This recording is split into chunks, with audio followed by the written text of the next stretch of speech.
Hello and welcome to episode 83 of Celtic Rumours TV, the Bawz and Bovril podcast, with your hosts Mark and myself, Paul.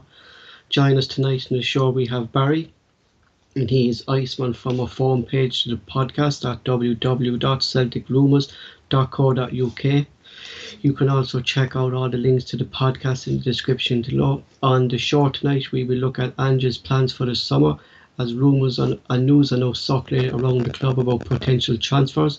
We'll talk about Ange's recruitment in his backroom staff and who will he bring in, and also who would you guys like to bring in.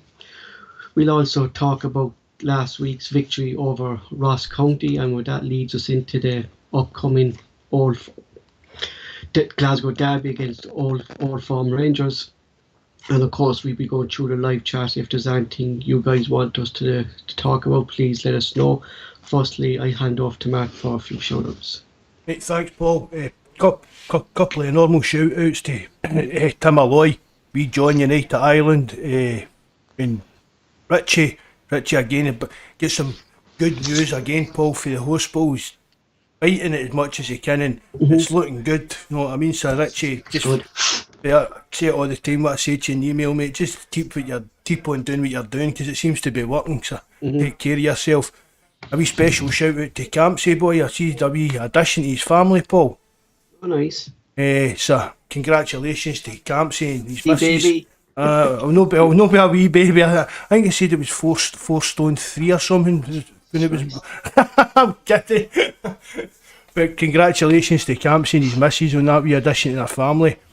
There's the Jabber of Jobbies has changed his name to something that's even worse, you know, an undercover hun.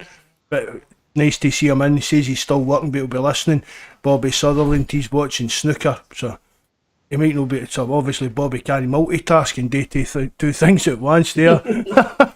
I see Brian, evening Brian, thanks for coming in. I see him posting the forum a wee bit as well, so keep into that, Brian. You know you're more than welcome on there as well.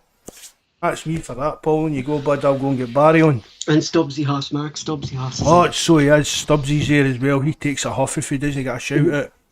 So, with the season drawn to a close end, and Celtic on course to win back the title from our neighbours, there was certainly things will look different in the summer. As expected, the Celtic fable are expecting more departures in the summer transfer window. Julian, Roger, Beaton and Forrest, their actually contracts expire Mark in less than a year, 2003. Is Barry there with us, Mark? Yeah. You there, Barry? Yeah, here, guys. There he's here, Paul. Thanks very much for coming on, Barry. No worries at all, lads. So just with these are, I would say, Mark, 4 kind of senior players. But I think we can all expect that Julian's going to be gone in the summer. I think so, Paul. I've said that all along. It looks as if Julian will be away, doesn't it? What about yourself, Barry? Would you keep Julian around, or do you think he's like, if we are to be keeping Vickers, right? Hopefully we do, and Starfelt the passion up, would you keep Julian around, or would you try to progress Welch more into this role? Personally, I would keep Julian. You know, obviously Carter Vickers is a priority for me. I've not hidden away from that fact. I think I said on the last one, I think he's been the best player in the country. I'd have given him the player of the year. I'm a bit surprised he's not on the shortlist. But you know, so Carter Vickers and Starfelt are going to be your first choice partnership. But you know, Welsh a good young player. But for me, given the choice of the two, I think I'd probably favour Julian over Welsh at this stage. I mean, what we've got to remember is Julian, we paid £7 million for him. He must be about 28, 29-year-old now. So he's got that level of experience, and you know, working with these guys would bring Welsh's development on. But like you guys, I doubt that here coming into summer, he's not going to want to warm the bench. He's at a stage in his career where he needs to be playing regular football, and providing we do get Carter Vickers on a permanent deal, I can't see him getting that regular football. So whilst I do believe he would be away, I'd be quite happy to see him stay at the club, although I don't see him dislodging any of the two of them, to be perfectly honest. Mark, another player, I just saw it on Sky Sports Scotland's Twitter page today, Tom Roderick. They actually mentioned to him that he's a year left after the summer. He said he wasn't thinking about his contract at the moment. He's happy. But then, Mark, this fella in the J League, Dan Oitzwitz, Mark, has come out and said that Roderick may ask for a transfer in the summer to be closer to home with his family in Australia.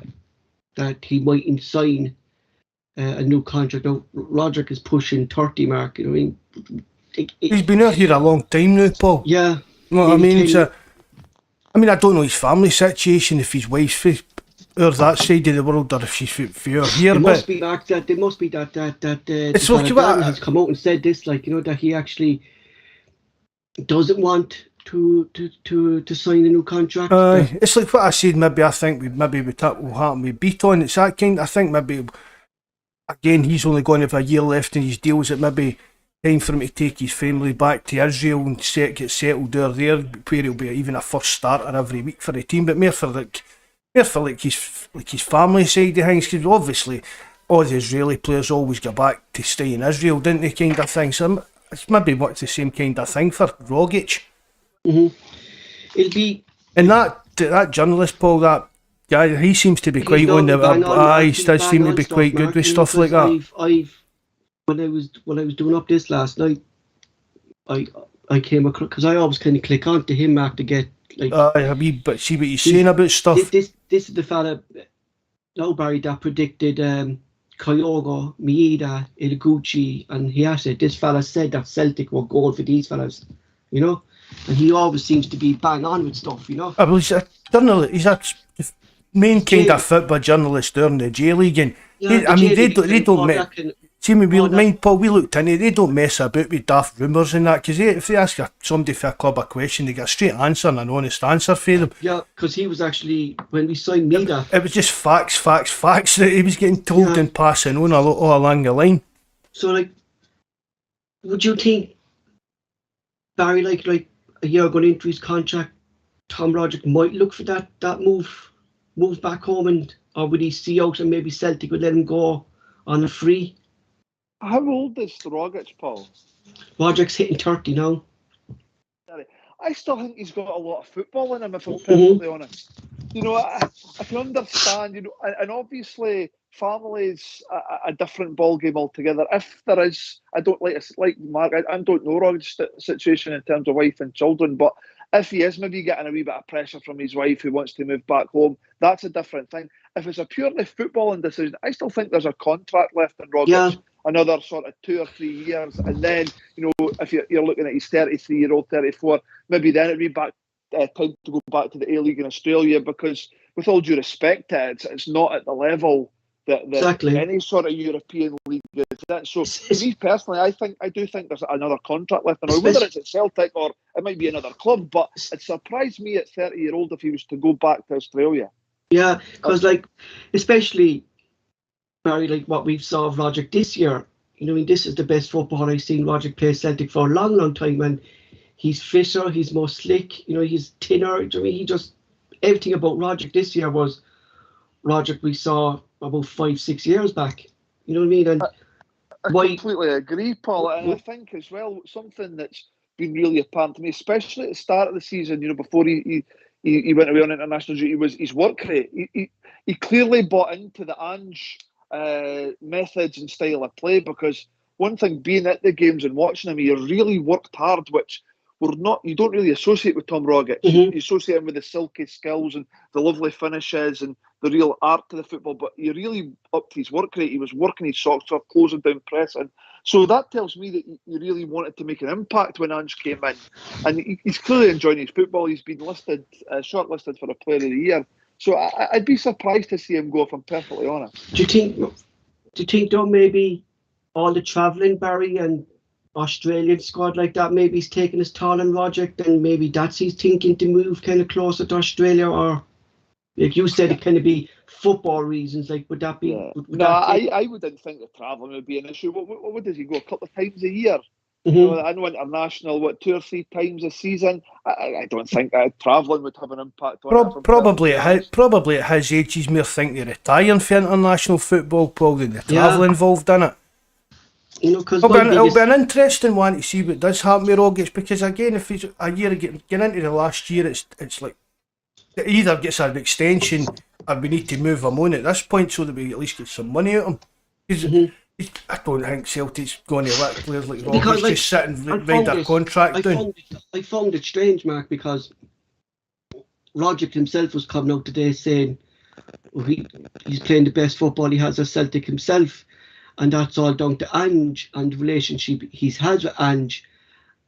And then we had this fella saying it was only about 4 or 5 weeks ago that he's saying that when he was on the last international duty that he wants to go. Do you know what I mean? Like, it's not just, it hasn't been a decision he's made in the last couple of weeks. Like Dan Oswald was saying, like he's been saying this now for a couple of months. Do you get me? You know? You know, and that's why. Aye. As I said there, Paul, must be something about it. Another player, Mark, you just mentioned there. We're just talking about these players for a while. Is Beaton, like he's in the last year as well. He's Beaton is actually 30 now, and as you said, Mark, he's been at the club a long time as well.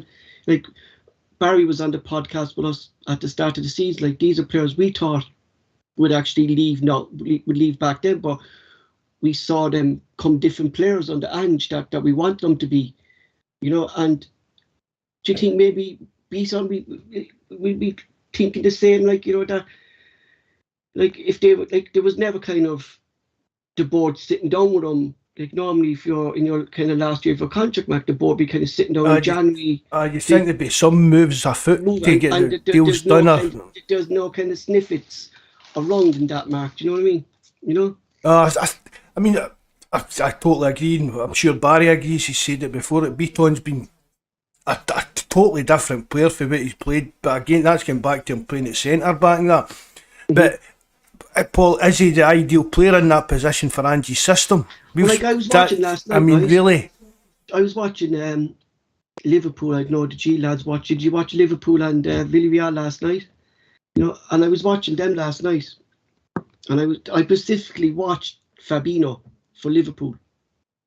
The way Liverpool attack, and Fabinho just sat back. He didn't attack with the team. He just sat back, and when he needed to press, when Villarreal got the ball, he pressed, and that's. You should sign Fabinho then. Oh man, would you?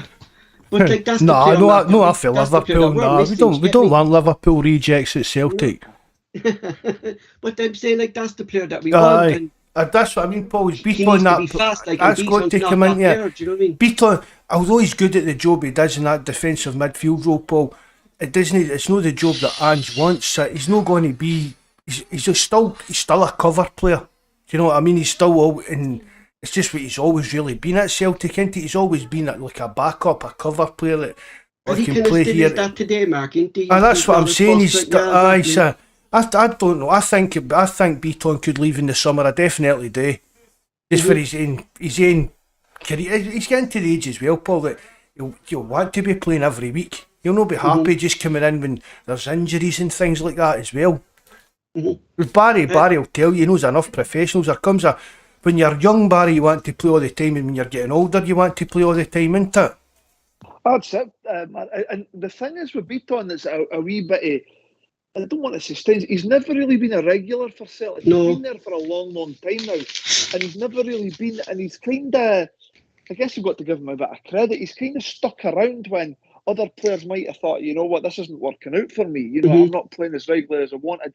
But like that, I mean, I'll hold my hands up. Start of the season, I was all for, seeing the back of Beaton. But yeah, I need to hold my hands up. I think he's had a really good season and he's done a job in there. But like that, like going forward, we've spoken about Julian, Rogic and Beaton. Out the three of them, it's only really Rogic that gets a decent amount of game time. The other two, they've not had any sort of game time. So with regards to what happens in the summer, would it be probably the only one that would surprise me would be Rogic, considering that he kind of is a regular in Ange's team. But like that, like we've touched on, it might be out with underlying situations that would dictate whether he does stay or not. Mark, this one is strange. Like we've spoke about. Yeah, just before you start another subject, Paul, the opinionated Glasgow, keep Rogic for a testimonial. He deserves it. Is Beaton, would he not be due a testimonial next season as well? Next season as well, Mark. He's in his testimonial season as well. If Barry says, fair play to them for sticking about for that length of time at Celtic when. But you don't see it, no, Mark. You don't see that. But see, but as Barry's saying there, if you think about it, they've never really. Rogic comes in and out in flashes over the years he's done, but he's been a lot more consistent this year. But neither of the two of them's really dominated or put their, as Barry's saying, claimed their own spot in the team, became that kind of undroppable player kind of thing. Well, I think that was. It's what you said, Mark, and what Barry said, and what kind of any Celtic player says. If Rogic was the player he was today. Oh, he this season, he wouldn't be at Celtic now. Do you know what I mean? No, if Rogic had pace, he wouldn't have been at Celtic much longer than a couple of seasons once he actually eventually got into the team and things like that. I mean, nobody's doubting his technical ability, and it was more his application over the years. But again, Rogic is one of them. It's just he's turned the corner this year. But again, it'll be up to Ange and the player if they're willing to extend their deals. But it will come down to whether Ange sees like the likes of Beaton or Julian have any future. Julian, I don't see having any future at all at Celtic. I watched him, but I don't know, did you watch the... Somebody said in the live chat Celtic earlier, B pal, he teams, was Mark. hungry. Yeah. We watched that. I came home to watch it, and the mistakes he was making in that game, lunging, like, I always remember Julian, Mark, lunging into silly tackles. You know, he was always prone to give her a free kick and stuff like that, you know, and he was doing the same in the beat, and he was trying these long passes that I was trying to. I think he thought because he was playing against like young boys and things like that, Paul, that he could play a bit like Franz Beckenbauer, wouldn't he? That's what he was trying to do. You know, and I'm thinking like if he came into Ange's first team and did stuff that he was doing in the Conference League, he won't be played again under Ange, Mark. Do you get me? No. You know, because I wouldn't think that Ange would tolerate a Barry the way he was playing in that. Well, as I've said all along, for me, Julian's not trying to get into displace Starfelt or Big Carter Vickers. At the moment, he has to do Welsh. As Welsh, and as I've said, Ange hasn't seen Julian kick a ball in anger, and then he puts in that performance in the B team. So it's not as if he's making a hard decision. You know what I mean? He's not pushing Ange to make a decision on it. Do you know who I actually thought was a great player? You watched a few of the B games, didn't you? The Celtic B teams. Yeah. The young lad in centre back, the fella Usu. I thought he looked very solid. The captain, he captained them, didn't he? Yeah. I think there's a few players, and I think maybe that. I think the way Ange is going, and he does like to bring these young boys in, doesn't he? So there's a real opportunity for some of these guys to stake a claim. I watched them against Rangers in the. I think was it a league game? Was it or a cup? No, I know the Glasgow Cup. The Glasgow Cup. Aye. Yeah. Was that the one they lost 1-0? I watched that match, and there was a few. It wasn't maybe their best performance, but there was a few guys you could see that they could potentially step up and offer something in the first team. But I think, I think Julian's days are behind him now. I don't think he's going to hang around. And bear in mind, he's a £7 million player. He'll be on a decent wage. The fact they've paid that amount for him, he'll be on a decent wage. I think he'll be one we'll look to move on in the summer. See, that's the biggest issue, Barry. That we paid a big fee for him, and we know now we're not going to get that back. Like, you know, what could Celtic be expecting for Julian, do you think? You know, I reckon you'd be looking to get a couple of million, to be perfectly honest with you. Given his age, given his lack of football over the last, 18 months or so, you're not going to recoup any kind of fee. You know what? I think if they just cut ties, to be honest. No, I wouldn't. Honestly, I think you'll get between 3 and 5 million for Julian off a French team. I think. I mean, I think we'd be pushing it to get something like that. There's no many French. I mean, you outside like PSG and things like that. There's not a lot of big transfers in there. There'll be somebody in French attached to some French team that says, "Oh, I've seen him, I scouted him for somebody or something like that," and they'll be willing to pay 3 or 4 million just on like what his reputation was still there in France. As long as he's back, he can prove that he's fitness wise. I wouldn't just cut my ties with him. Not a £7 million player. But we might end up doing that with Barkas, although that was only 5, wasn't it? But the thing is, Mark, who's going to pay 4 million for somebody that's never kicked the ball for 18 months? So I think it's difficult to try and get a transfer fee like that for somebody that's never kicked the ball for 18 months. And with an injury like that too, Barry, the club be kind of wary, like, does he relapse or anything like that because of the seriousness of his injury that time? Do you know what I mean? You know? Well, obviously that's something that, you know, your medical teams and stuff there'd have to be some sort of stringent medical if he was to get a move, because that is another thing, Paul. You know, not only his lack of football, the fact that it was a serious injury that's kept him out that long. Is he going to be the same player or be able to play at the same level? But you know what, we'll find out in the coming months. But yeah, I mean, I certainly now he'll be here come the end of the summer. It just doesn't fit for me. The last player that his contract is up in a year mark, and look, we spoke about many times in this thing, and we spoke, does he actually fit Ange's system now because of his lack of pace? Is James Forrest another good sovereign to the club, Mark? He's been at the club a long time, and I think his days could be numbered now as well, Mark. Well, I think it might be as well, Paul. We've spoken about him umpteen times on here, and I've even said as time goes on, we see wingers moving into playing the middle and things like that. I can't see James Forrest doing that. That's not going to happen either. And as you said, Paul, he's been a great servant for the club. He's probably one of our most decorated players in history when you look through the record books and stuff like that. But I don't see where James Forrest fits into Ange's team. I really don't. For me, he's another one that's on a lot of money. He's on a heavy wage, and third biggest earner in the club, man. And he's not earning that wage, Paul, because if you're paying that kind of money at Celtic, it needs to be somebody that's in your team every week, week in and week out. But I think you kind of would agree with that, wouldn't you? Forrest, like, he's definitely not the player we saw under Brendan Rodgers when Patrick Rob. Like, I thought now with Neil Abadar coming in and putting him under pressure, that Forrest might up his game, but these little injuries seem to be taking his toll on him, Barry. Yeah, and listen, I really like James Forrest. Like Mark says, he's had a fantastic career at the football club. He's won countless trophies, but like that, his style I don't think fits in with what Ange is looking for. To be perfectly honest, we all know Ange, the way he likes to play the game. The high press, the real high intensity, and I don't think that's really James Forrest. Not only is it not his game, it'll probably take toll on his body and on his fitness. So like that, when you're playing at the level that the manager wants you to play at, he's going to be picking up these wee niggling injuries, and it's something that's dogged him through his career. He did have a nice wee spell where he went a period of time where he wasn't injured, and he strung appearances together, and that's probably when he played his best football and came back with his best numbers in terms of appearances, contribution.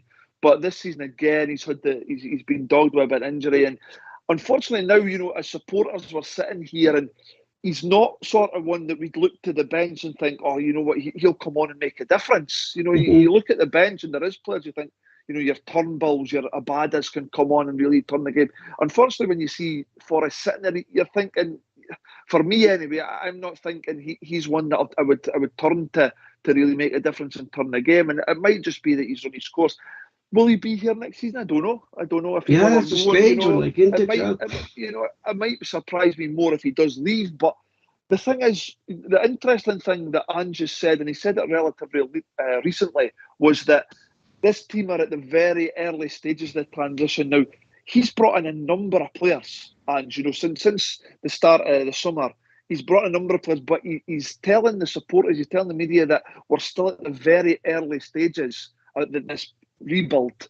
So that tells me that there could be a lot of changes come the summer again. So we'll see what happens. My biggest thing would be about these players leaving, Barry, would be like, not, I suppose you could put Julian down there as well, like, would be four less experienced players in the dressing room.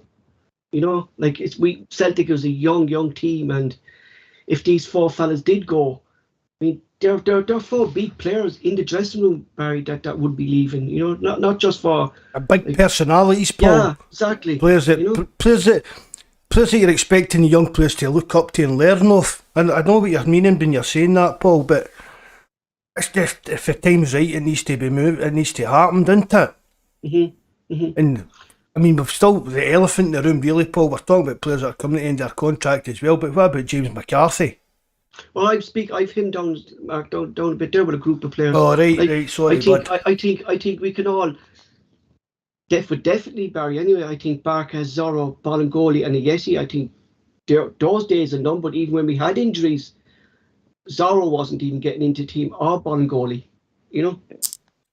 Yeah, I think like the players I just mentioned there, I'm pretty certain will be moved on this summer because they're just nowhere near the first team squad. The difficulty might be, well, hopefully it's not a difficulty, but it's finding the solution, because I think for the past, well, certainly the past couple of windows anyway, we thought Ayeti would be away. Well, clearly there's something there, whether it be lack of interest, his demands, I don't know. Exactly.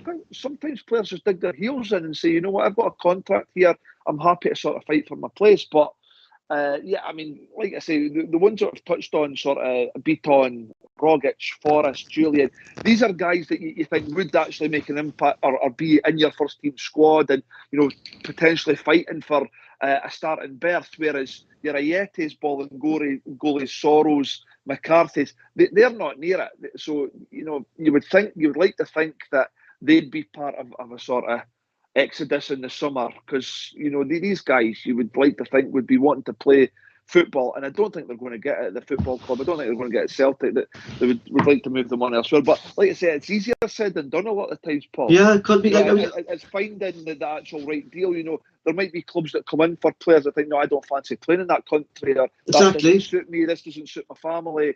So hopefully we'll come to a solution where we are able to move some of these guys on that are nowhere near it as far as I'm concerned. Because, Mark, I was looking at these 4 players, Barca, Zorro, Bolingoli and Ayeti, and we're nearly close to 12 million that we paid for these players who aren't even near our first team. And we're going to take a loss in them, but sometimes you have to take a loss, but it has to be done because we need to get, as Barry said, that's the thing. In all these stages of the rebuild, Mark, we need to free up wages. Do you get me? And see, it's Paul. See the thing about it. See if you're spending £5 million on a player, they're looking for a £5 million player wage. So that it's not as if they'll be high earners. You're like say Ayeti and Barkas in that. I reckon Barkas, Mark, when I was looking up the wages that time, and I know you said you can't really figure them out, but they're close enough. He was nearly on about 28, Mark, 27, like Barkas was. I mean, it's crazy. Yeah. I mean, Ayeti, how many times have we went through it? I mean, we're not getting into Peter Lowell again, but that was one of the most bizarre things that Peter Lowell done ever in his time as the CEO at Celtic. Was that 1 minute the loan deal was all set to go, and then he decided to spend £5 million in buying him. Which, I mean, I don't think there was anybody upset about the loan. But see, when it came out that we were buying him for £5 million, it put a lot of the supporters back up, and the guy's not done anything to disprove what the support thought it was going to be. It was a complete waste of money. Just another group of players there, Mark, like you mentioned. There's young Dembele, who is still 50-50.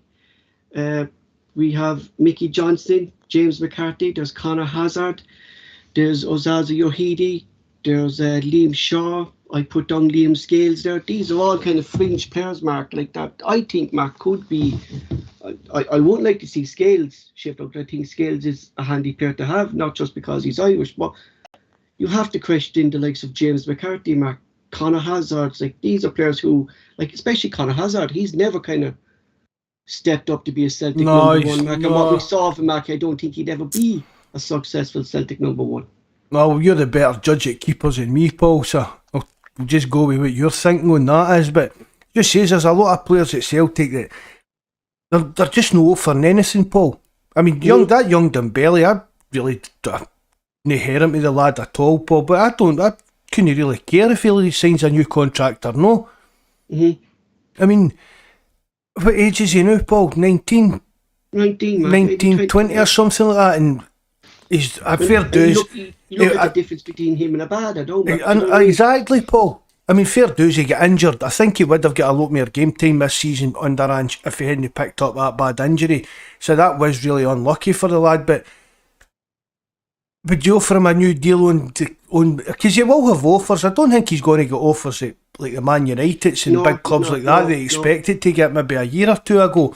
But he will probably get offers that'll for England and that'll think even the Championship, maybe abroad, that will offer him more money than Celtic will be offering him. So if he's wanting to maybe learn football and stay at Celtic, but I wouldn't be offering him any kind of bumper contract trying to entice him to stay or anything like that, Paul.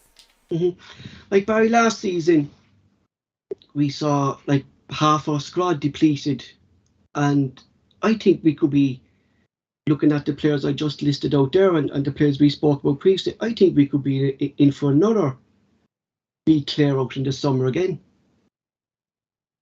Yeah, I mean, from the players you've listed, Paul, it's hard to put up an argument of who deserves, to stay and stake their claim next season.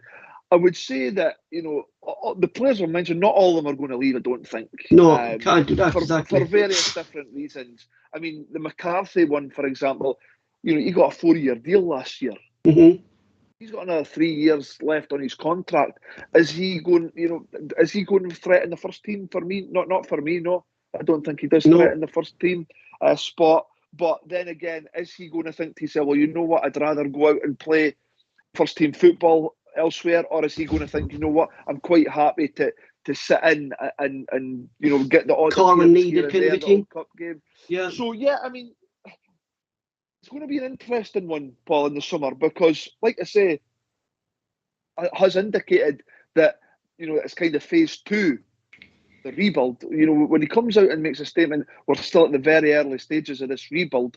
With the amount of players that we've brought in, that would tell you that we are going to have another summer of change. Who that is remains to be seen, because, like I say, there's a number of factors that will play a part in who stays and who goes. Players might want to leave. Players might want to go, are we going to hang on to some of our assets?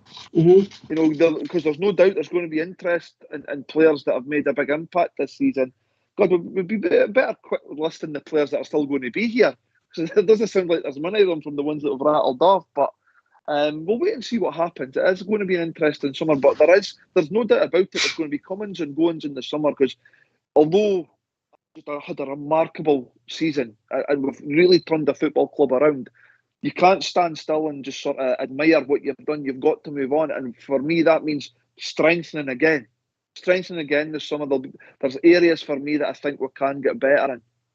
Mm-hmm. I think there'll be a lot more exits than there is incomings. I mean, we've looked at many new players as that we've signed for the last over 82 windows. It's really the squad is too big. I really do. I think our squad, I think maybe next season again, it'll probably go back to the 3 substitutes mark. You know what I mean? I think the squad is too big. Are they doing away with that substitute rule next year? I would think so, Mark. Yeah, because the COVID pandemic and stuff is over, and that's why it was kind of brought back in again.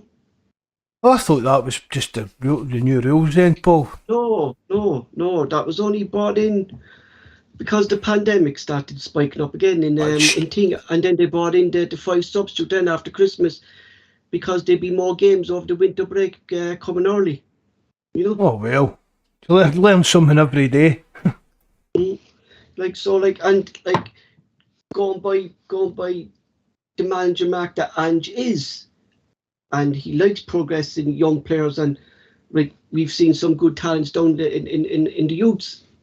I mean, he's going to have to trim the squad, Mark, if he wants to progress a youth up. Yeah, exactly. Do you know what I mean? Him on the bench. I spoke about him, but I've not really seen much of him, Paul. But everybody seemed, Tom Boyd and that seemed to be raving about that boss and Lowell, as you pronounce it. And he's just all saying that he's too good for the B team, so yeah, he's going to be probably getting a step up, Paul. So just says it's a hard balance, because see if you've watching him, Mark. See if you've only see what you're saying there about subs, Paul. If you've only allowed 3 subs in that, it's a hard balance, because you're trying to bring youth players through to learn them and teach them, but you're also trying to make sure that you win football games, so you maybe need a bit of experience on that bench and that as well. Was there a rule though I don't know if it's still there, that is it still there, Barry, that you have to have 2 under 21 players on the bench? Was there some rule in Scotland before with that, or was I imagining FIFA or something? There used to be, Paul. I don't know if that's still there. There used to be. It was in your match day squad that have an a certain amount, and then there used to be, I think it was 2 on the bench out of that amount. But I don't know if that's still in place, to be perfectly honest with you. Like what you said there, departure. So we could expect an incomings, Mark, but 2 players, Mark, who will be leaving. And we're hoping they could sign is Jota and Cameron Vickers. Personally, between the 2, I'd like Celtic to go for Cameron Vickers, as Jota is still 50-50. I think, Mark, he has to be a must, and it's in Celtic hands to get this deal done. And I think it could be done, hopefully. I think so. For me, that's the number one priority, Paul. Even our Jota, any signing this summer, any potential signing or anything, we need to try our damnedest to get Carter Vickers signed up permanently. But just to keep, I've said it on the forum, Paul, it keeps the continuity of the defensive partnership going with Joe Hart behind him. We know what he can do. There's no risk involved. He's not going to need any settling in time. Learn to partner up with Starfelt and things like that. For me, that's got to be a top priority for Celtic this summer. Really has. Do you know what, Barry? Yesterday, I was thinking about the two lads, Vickers and Starfelt, and the two of them's a partnership is the best partnership I've seen at Celtic for a long, long time in the centre defence, I think. Yeah, you know what, Paul? Can't disagree with that whatsoever. And it's funny because just before we came on air here, my pal was over, the guy who go through the games with season ticket holder, and we were having a chat about the pair of them, and we're just saying, Starfelt's really not getting the credit that he deserves because he's, from where he was at the start of the season to where he is now, he's been terrific. But I believe that's down to Carter Vickers by his side. Carter Vickers for me, I don't know. I don't think I compliment him any higher. I've really waxed lyrical about him on a few of the podcasts. I really rate him that highly. I said before, and I still maintain, I don't believe we'd be where we're in this position if he wasn't there. And having that partner next to, so from a Starfelt point of view, having Carter Vickers there next to him, talking him through the game, his assurance on the ball, his defending, he very rarely makes mistakes. For me, that's brought Starfelt on because he's then gained the confidence knowing what a good centre-half partner he's got next to him. And I really do believe, and I think, Mark mentioned, the last time I was on, mentioning about the national team could play a factor in Carter Vickers' decision. Well, I was reading yesterday, the coach is coming over to Parkhead on Sunday to watch the match. I think the right-hand man to the manager of the US national team. So if he puts in a performance there, there's no doubt in my mind Carter Vickers will get a call up to the national team. The US, I mean, I've never seen much of the USA, but the way he's played, surely there can't be too many better centre-halves for the USA than what Carter Vickers is. So Mikey says the US is a good team. Me and him were talking about this the other week about Carter Vickers, and I said, I'm like you, Barry, I couldn't name anybody really, American team or anything like that, but Mikey says they're a good team.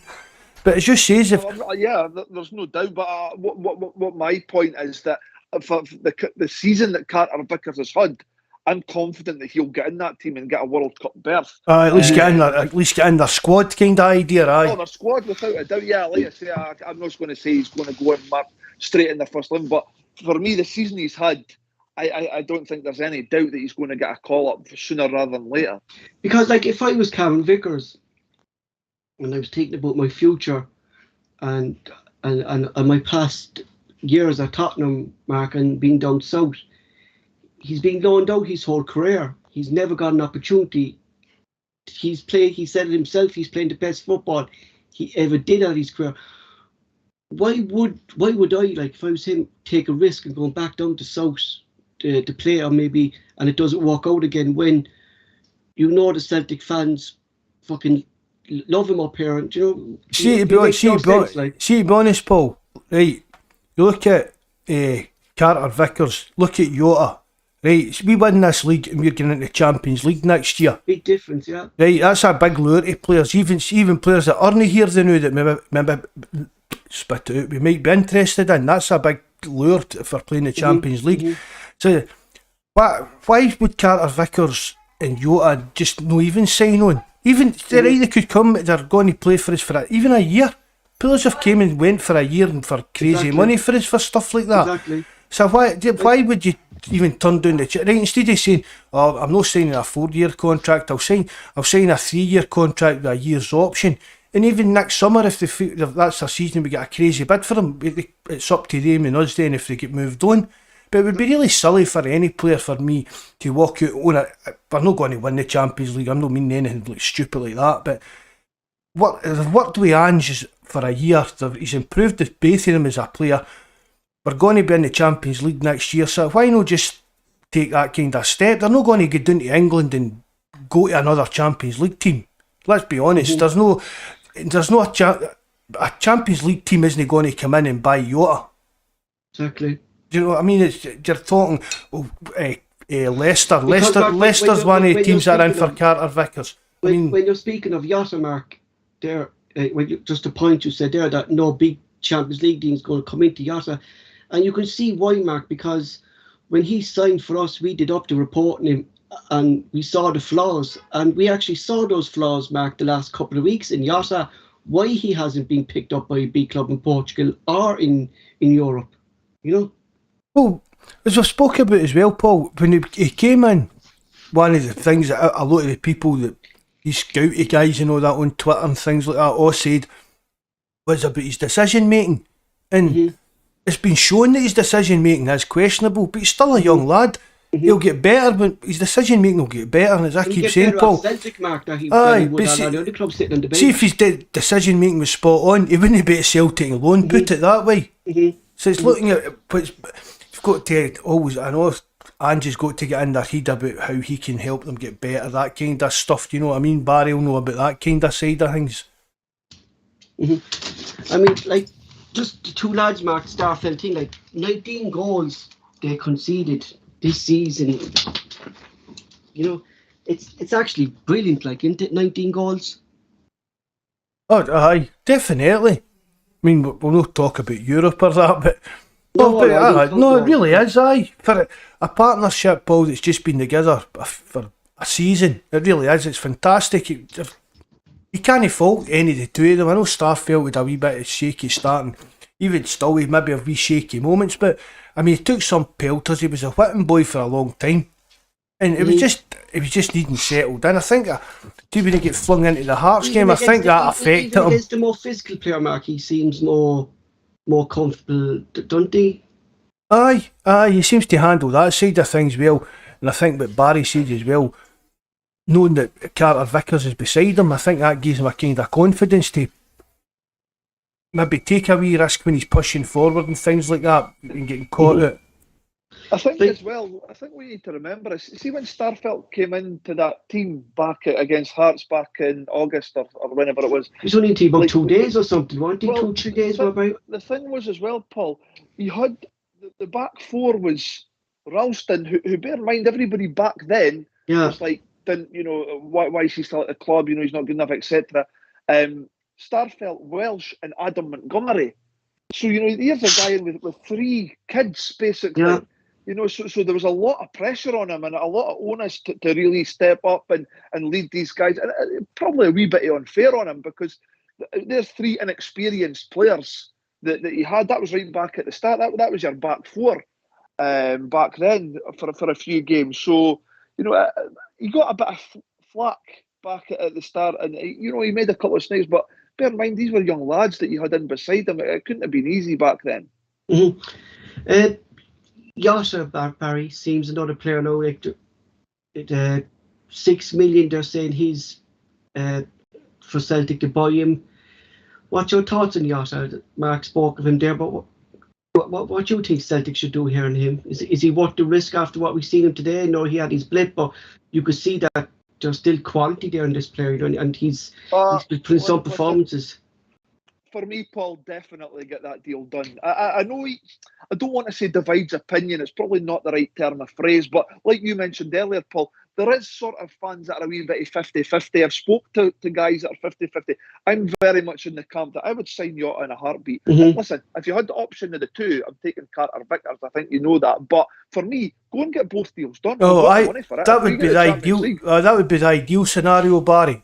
When I'm saying Carter Vickers, I'm like you. I'm just saying out the two. I would rather have Carter Vickers, but for Celtic, Mark, is it money well spent or like for the two of them? Definitely, Paul. And it's money we've got. It's money we've kind of committed to spending anyway, Paul. So the finances will all be all right that way. Exactly. And as I said, we know what we're getting with them. Both of them's only. That's the best thing about Mark is that we don't have to. They're only going to get better. Another young player to get. You know. As I've said on the forum, if we don't get Jota, Paul, fair dues. With the Champions League money and the lure of that, going out and sign what we call like a quote unquote marquee signing, somebody a wee bit special if you want a Disney sign for us? Yeah, but for me and Paul, I definitely. I mean, he's maybe gone off the boil a wee bit. That happens in young players.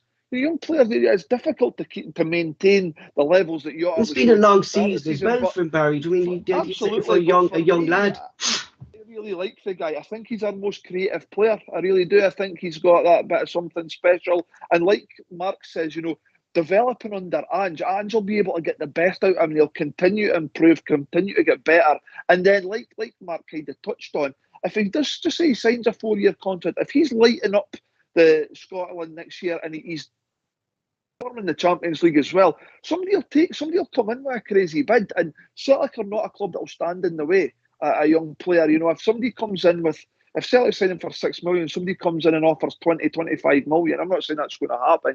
These figures are hypothetical, but Celtic will not stand in his way. And that's the conversations I'm no doubt they'll have with him. They'll say, listen, we want you at the football club. We want to sign you on this contract. However, if you continue to go the way you're going, you continue to develop and deliver for this football club, we will not stand in your way if a club down south or a club in Portugal, France, Spain, Italy, if they come calling and the deals, we will not stand in your way. And for me, I believe that's the conversations that the hierarchy at Celtic have when they're signing these players. Just in case, Mark, he didn't sign, Celtic supposedly have been watching a few players. They've been in Germany 3 times. They've been in Germany 9 times this season watching 2 players or scouts. One is a young lad from Bayern Munich, 19-year-old called Christopher Scott, a similar young player to Jota, very fast and skillful. He's available on a free transfer. He's asked Bayern Munich that he doesn't want to sign, he wants to leave. Celtic are rumored to be interested in him. They're looking at another young lad, Dutch winger, from Borussia Dortmund, same 21 years of age. What's his name? Sorry, just find his name. Here we go with the names. It's a countdown conundrum. I just trying to frickin' find his name. But he's Borussia Dortmund. He's 21 years of age. I don't think everyone wrote down his name, Matthew. Christopher Scott. See, Terence is at work tonight, and see wherever Terence is rolling about in the floor laughing at this right now. Jesus Christ, man, why do you have to do to me? I have to lose where I am. Anyway, but there's 2 young lads anyway in Germany, so they've watched them 4 times. Paul, right? I bet you were. Pierre Manuel. Pierre Manuel is his name from Borussia Dortmund. Is that no him? Is that no that killer in Birkinshaw? What's that? Did you say his name was? Pierre. Peter Manuel. Yeah. Peter Manuel was a serial killer, wasn't he? No, it's not Manuel, so it's Pierre anyway. He's Dutch. My wife laughing at that. They watched 2 young talents, right? So. Wasn't Paul when you heard that it was a German midfielder for Bayern Munich? His name was Christopher Scott. Christopher Scott, yeah. Christopher Scott. The least German sounding name in 19 years of age. That's how we say Tim first. So they're supposed to have looked at 2 of these young players. I haven't heard of this fella for a while, but when we were signing Cameron Vickers on loan, we asked about, before we signed Jota, we asked about this young player at Spurs. It's Iago Santiago. He's 18-year-old winger from Tottenham Hotspur. We inquired about him again in January about his availability. Supposedly Spurs have told him he can leave and he wants to leave.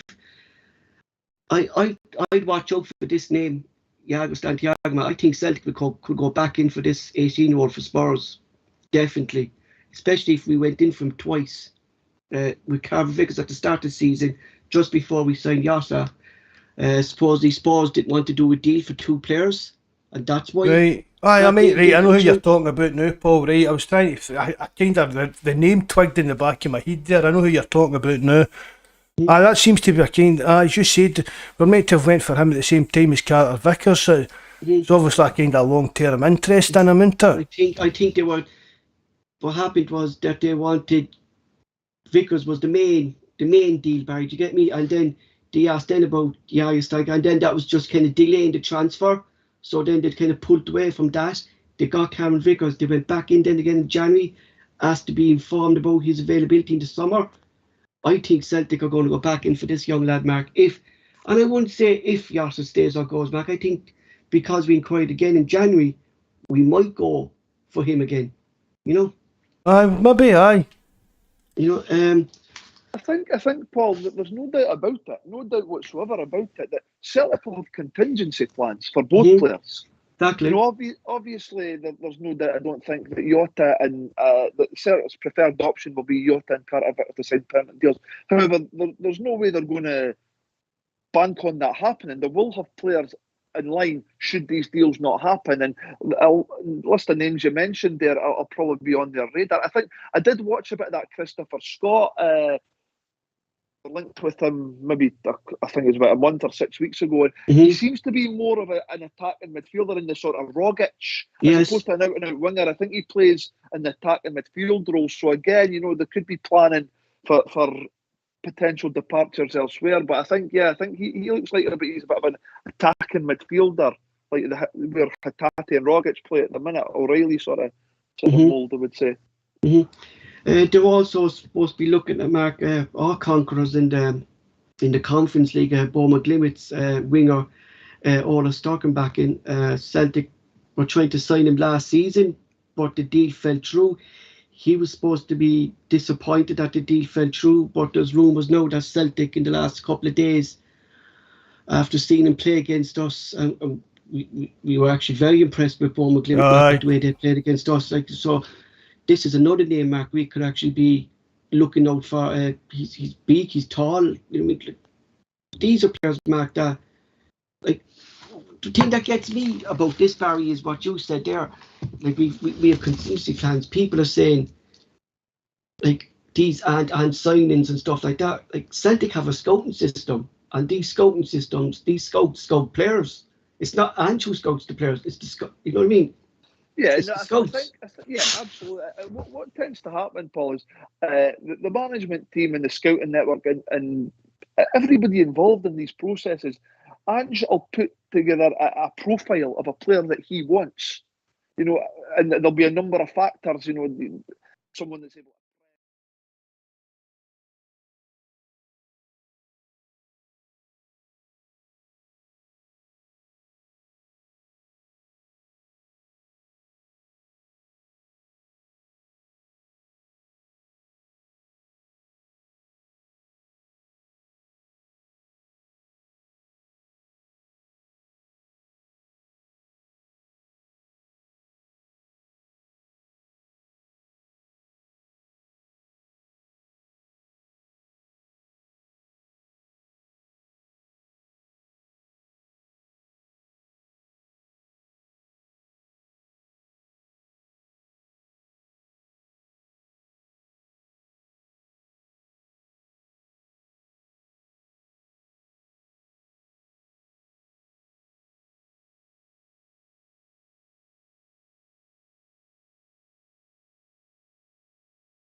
There was also rumours that just yesterday, I think they came out that Celtic had a 2.5 million bid for Kijon French club in the League 2 for Alexander Mendy. The 28-year-old has scored 16 goals in the French La Liga 2 this season.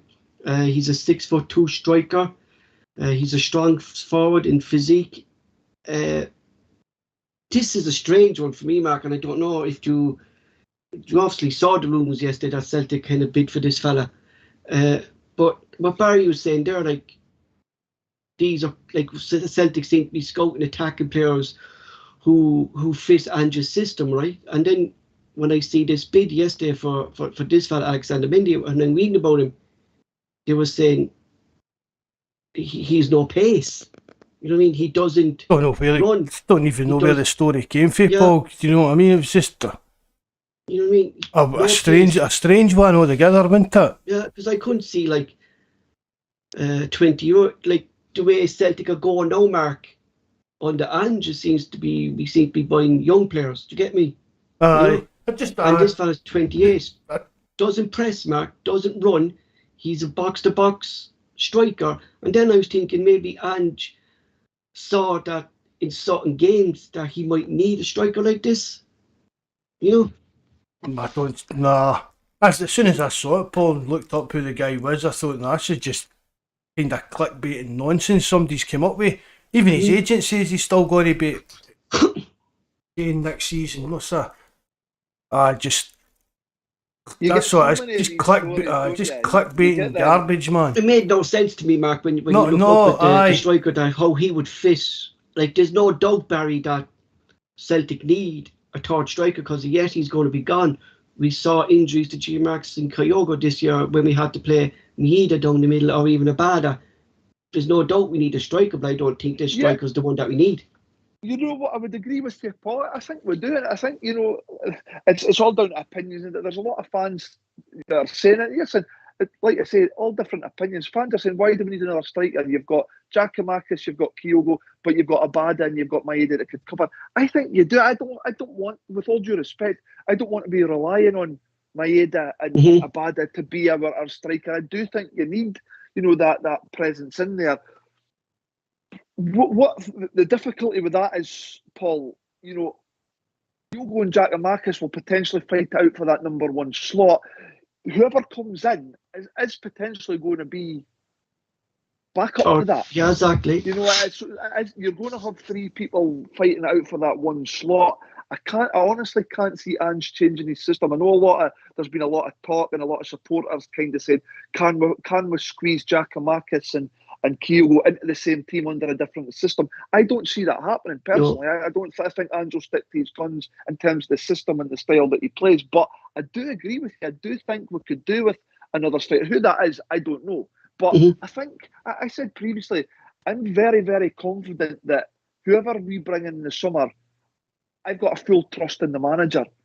So, regardless of people's records and scoring records or, profiles previously, midfielders, what have you, I really do have a massive, massive faith in this manager that whoever he brings in, it's going to be the right decision, the right player. I really do. Because, Mark, just what Barry said there about Maeda and Abada, like, we've said it numerous of times in the podcast, Mark, that Maeda's never a centre forward. He's never a striker, no. And what you're taking out what he brings to the team. I've just what Barry's saying there. I thought you were finished, Paul, when you go. No, I don't go on. Just what Barry's saying there. I totally agree with him. See, if you play with one up front, Barry, for me, you need three strikers in your squad. If you play with two up front, you need four. Because if one of them breaks your leg, that should down to either two in the park and one in the bench. So if you're only playing with one up front and one breaks her leg, you've got one in the park and still get one in the bench. So you're totally bang on. We definitely need another striker in this window.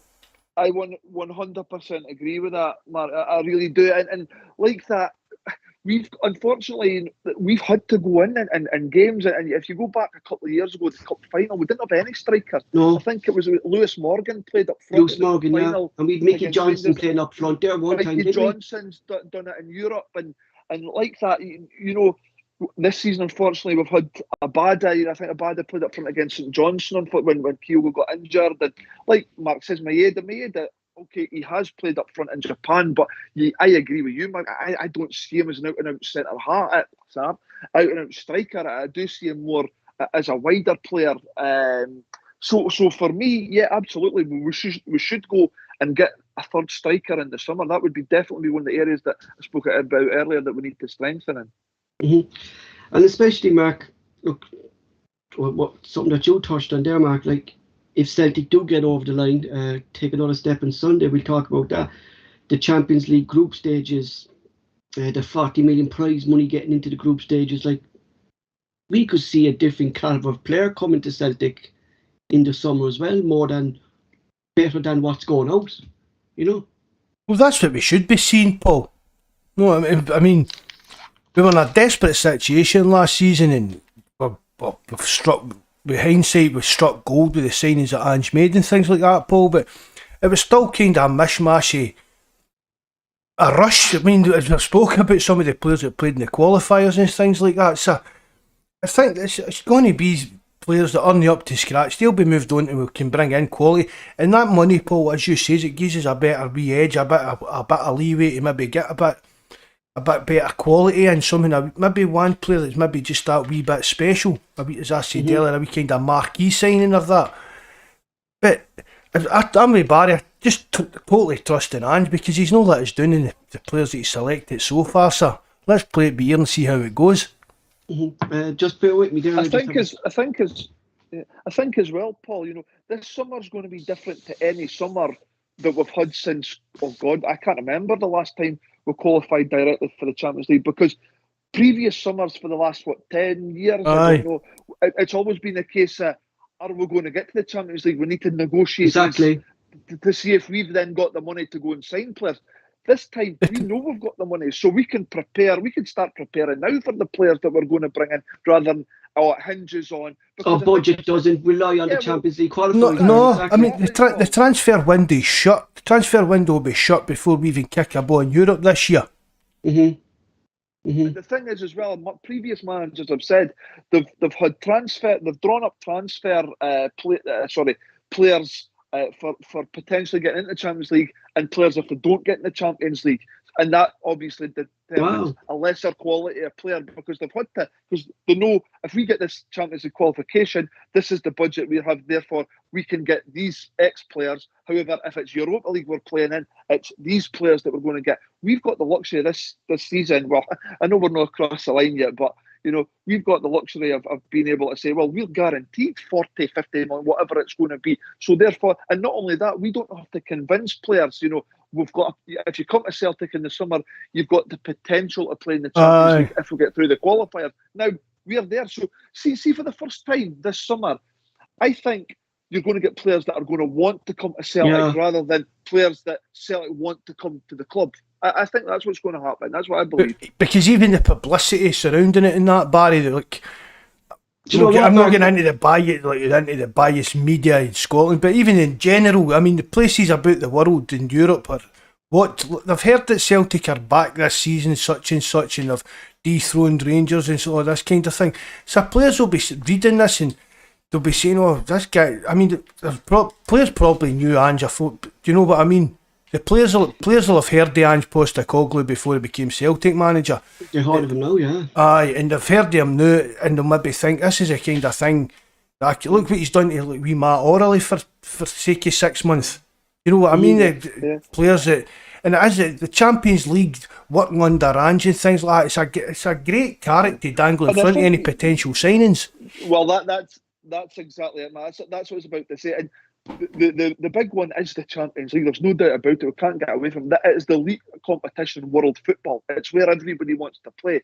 And like I say, next season we're guaranteed to be in that. So these players want to go and play your Real Madrid, your Paris Saint-Germain, your Bayern Munich. It's a massive pool, really, and it puts us in a fantastic position for the transfer window this summer. Just finished on a quote that Ange said, Mark, that's what you're saying. They're the law of Champions League. And recently Ange said when this the Australian lad, is it Riley, decided to go to Middlesbrough. Sheffield, was it Middlesbrough, I think? Middlesbrough instead of Celtic. He says, I don't have to sell Celtic to no player. You know what I mean? And that's what's going to happen. Like, if we get the Champions League, we don't have to sell our club to a player. Like, I mean, they know that we're a big club anyway, and Champions League is there. It's going to attract players to come to Celtic, you know. And even if it is, Paul, so like a player maybe is a wee bit special, even if they come for a year and they move for, you know what I mean, if we double with their money on them, it's been a good bit of business. Just moving on, just a small bit to read there. So, with the player outgoings and expected movement, there's also seems to be movement in and around Ange's backroom staff. John Kennedy recently came out and said he's not interested in the vacant Hibs jobs after former Celtic player Sean Maloney was sacked after only 6 months in the job. Already Ange has added to his backroom staff since coming into Celtic. He's brought in sports science Anton Macron. He's also brought in Antonio Ortego, who will help with the player recruitment and opposition analysis. Ange and Celtic now are looking to improve our scouting department with head of scouting operations Lara Harv. The new role they're looking for is a first team recruitment analysis. Le Havre, who was used to working this role as he previously worked with Arteta at Arsenal, he worked with Brighton, he worked with Millwall, sees this as the new way of Celtic need to be scouting their players, looking at their data, their analysis, all their kind of stats mark before they look at the stats before they look at the player. Do you get me? Aye, aye. And see if this player would suit Ange's system before they go looking at him. The responsibilities of this new employee will be to scout the analysis, then scout the player, and then bring their findings of the players back to Ange and back to Le Havre, and then they'll go scouting the player. So not only, Mark, are we seeing changes in the players, Mark, but behind the scenes, like we were always saying, like, there seems to be nothing happening behind the scenes, but clearly Ange and Jack Nicholson and our new head of sports operations, Celtic seem to be changing the way they do stuff since Ange came into the club. It's a modern way, Paul. I mean, see these guys that are crunching these numbers, that they're just computer geeks, really, Paul, aren't they? Mm-hmm. I mean, it's a science these days. I've spoke to you before about it. Everton have used this kind of stuff for donkey's years, and even used the stats and stuff out of Football Manager as part of their scouting of players and things like that. But the School of Science it was called. And more and more, Paul, we've spoke about it with Gavin Stratton. This is what he does, and obviously he's got a bit of a football brain, but these guys in the background and that, they do these kind of analysis things. I've said to you, Paul, see all this Times G9 stuff that they talk about with the analytics on Twitter. I've not got a clue what they're on about. That be boys analytic. Yeah. I've not got. You're the man for all that kind of stuff, but it's just the modern game, and it's the way Celtic needs to progress and keep up to date with the modern game if they want to keep at the top of, at least in the Scottish game. We've got the money to get. We've got the money and the kind of people in the place, hopefully, Paul, with Ange looking at things in that will see what's wrong with that side yet and change it. Does our scouting system, going by previous years, Barry, like we saw Peter Lord kind of do most of our signings, and Barry, we know the scouts have recommended players to him, but we've seen over the years he went for the cheaper option or thing like. Does our scouting system need to be changed, Barry? And is this the way to go? Like, go by all the player stats first and then go look at the player and then see if he matches the stats that they see on him.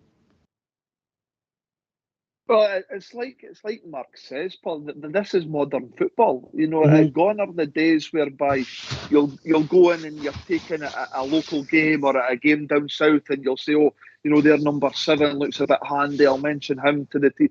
Like I say, it's all data and analytics. And I think going back to January, Matt O'Reilly, apparently he had some of the best numbers in the country.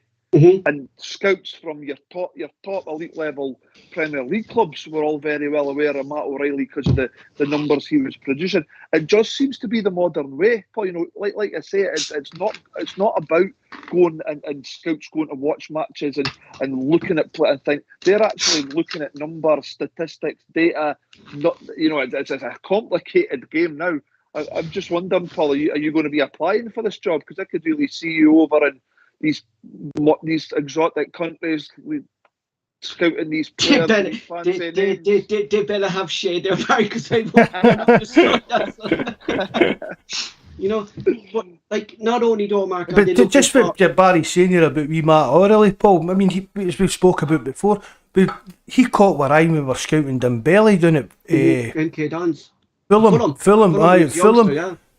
No, I mean that shows you how long Celtic's like holding even like the data and stuff like that on players. Do you know what I mean? Not only though are they looking for this role in the first team, Mark, they also have this role for the youth. So they're not only applying it to the first team, they want a similar person in to do the same role, scouting young players from 16 to the age of 18. to bring him through the youth academy up into Chris McCart's Colts team. You know, so like this is going back to how we spotted the likes of Johnny Kenny from Sligo. All these young players, Mark, that you don't see. Do you get me? You don't see these young players playing, Mark. Like that's what I was going to say there, Paul. Seeing this modern world of scouting and that, Paul. Do you think George Best would have got fun? Like, Mark, it's true what you said. When Bayern Munich signed the lad Morrison, they didn't come over and see Morrison play. Morrison was reported back to Bayern Munich by a scout with stats. Look, this fella here is going to be a star. Do you know what I mean? You know, that's how it works. But honestly, in this day and age, do you think George Best would have been found as some wee guy in a park? No, most definitely not. But Barry's saying there's no. I don't know. I've said before about getting my wee pal Fiaki's on and that, but it used to be a lot of these players, Paul, over the years get their kind of breakthrough, like a nod and a wink kind of thing for going through the school system. What Barry done? Barry, what happened to you? You went through the school system, through the districts, and then get picked up, wasn't it?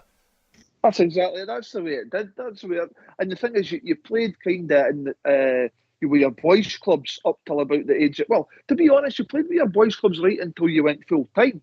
I was playing boys' club football until 16, and it was when I was 16 that I went full time at Dundee. It's obviously it's different now because they've got football academies, and these, we've spoken about it before. These kids are in at football clubs at 7-8-year-olds. You know, you look at now. I think it's Callum McGregor. I think he was in at 8-year-old. It's slightly different now, and probably wasn't allowed to play for his school team. Because I can remember that there was players at our school and that were tied on by Hibs and Dundee United and things like that. Why was that? In case they weren't, injury. It was something to do with that, Paul. I distinctly mind it was Hibs, I'm sure, that done it. They weren't it because the scout was I don't know, Barry, if you've ever heard of him, Graham Livingston. He was like Dundee United's main scout for years. I know him. I know exactly what you're speaking about. He was wee Paul Hartley's assistant manager for when he took on his first managerial job as well. But he was a Dundee United scout at Holy Cross. But I'm sure it was Hibs that done it. That if you were signed to Hibs, you couldn't play for the school team or like the district and things like that.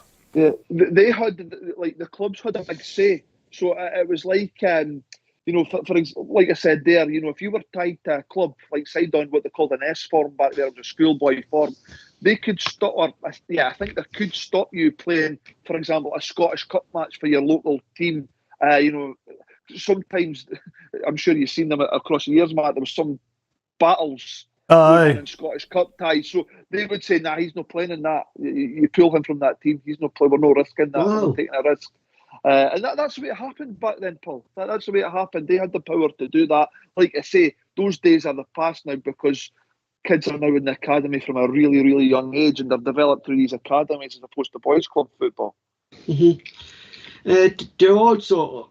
I found this strange, Mark, but then I'm looking to where Ange came from in the J League and Australia. I think maybe it could be something big over there. They're looking at a well-being specialist who will look after the mental health of players throughout the season. With the high intensity, I think, of Ange's system, players will get fatigue. And what we saw with lockdown, Mark, with the pandemic, how players suffered playing over not socialising, thing like that. I have kind of never heard of a role like this before. Have you? Sorry, Paul. Can you go into that? I'm trying to look specialist. At it. All right, but Celtic's looking for one now. Yeah. Look after the mental health of players. Paul. I think that's just modern big companies into it, really, to help with.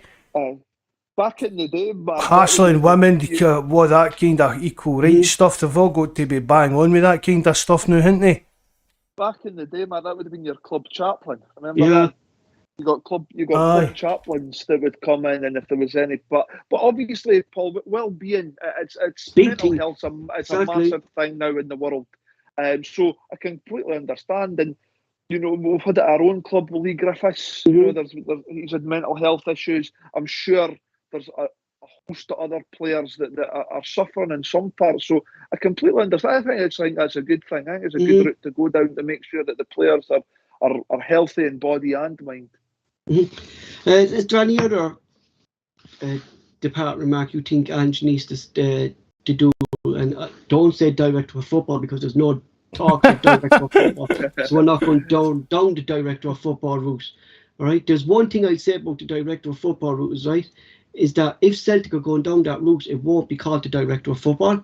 It'll be called, and you can quote me, head of recruitment or something like that. He'll be head of operations, and head of operations, he's in the club already, and it's Jay Laharve.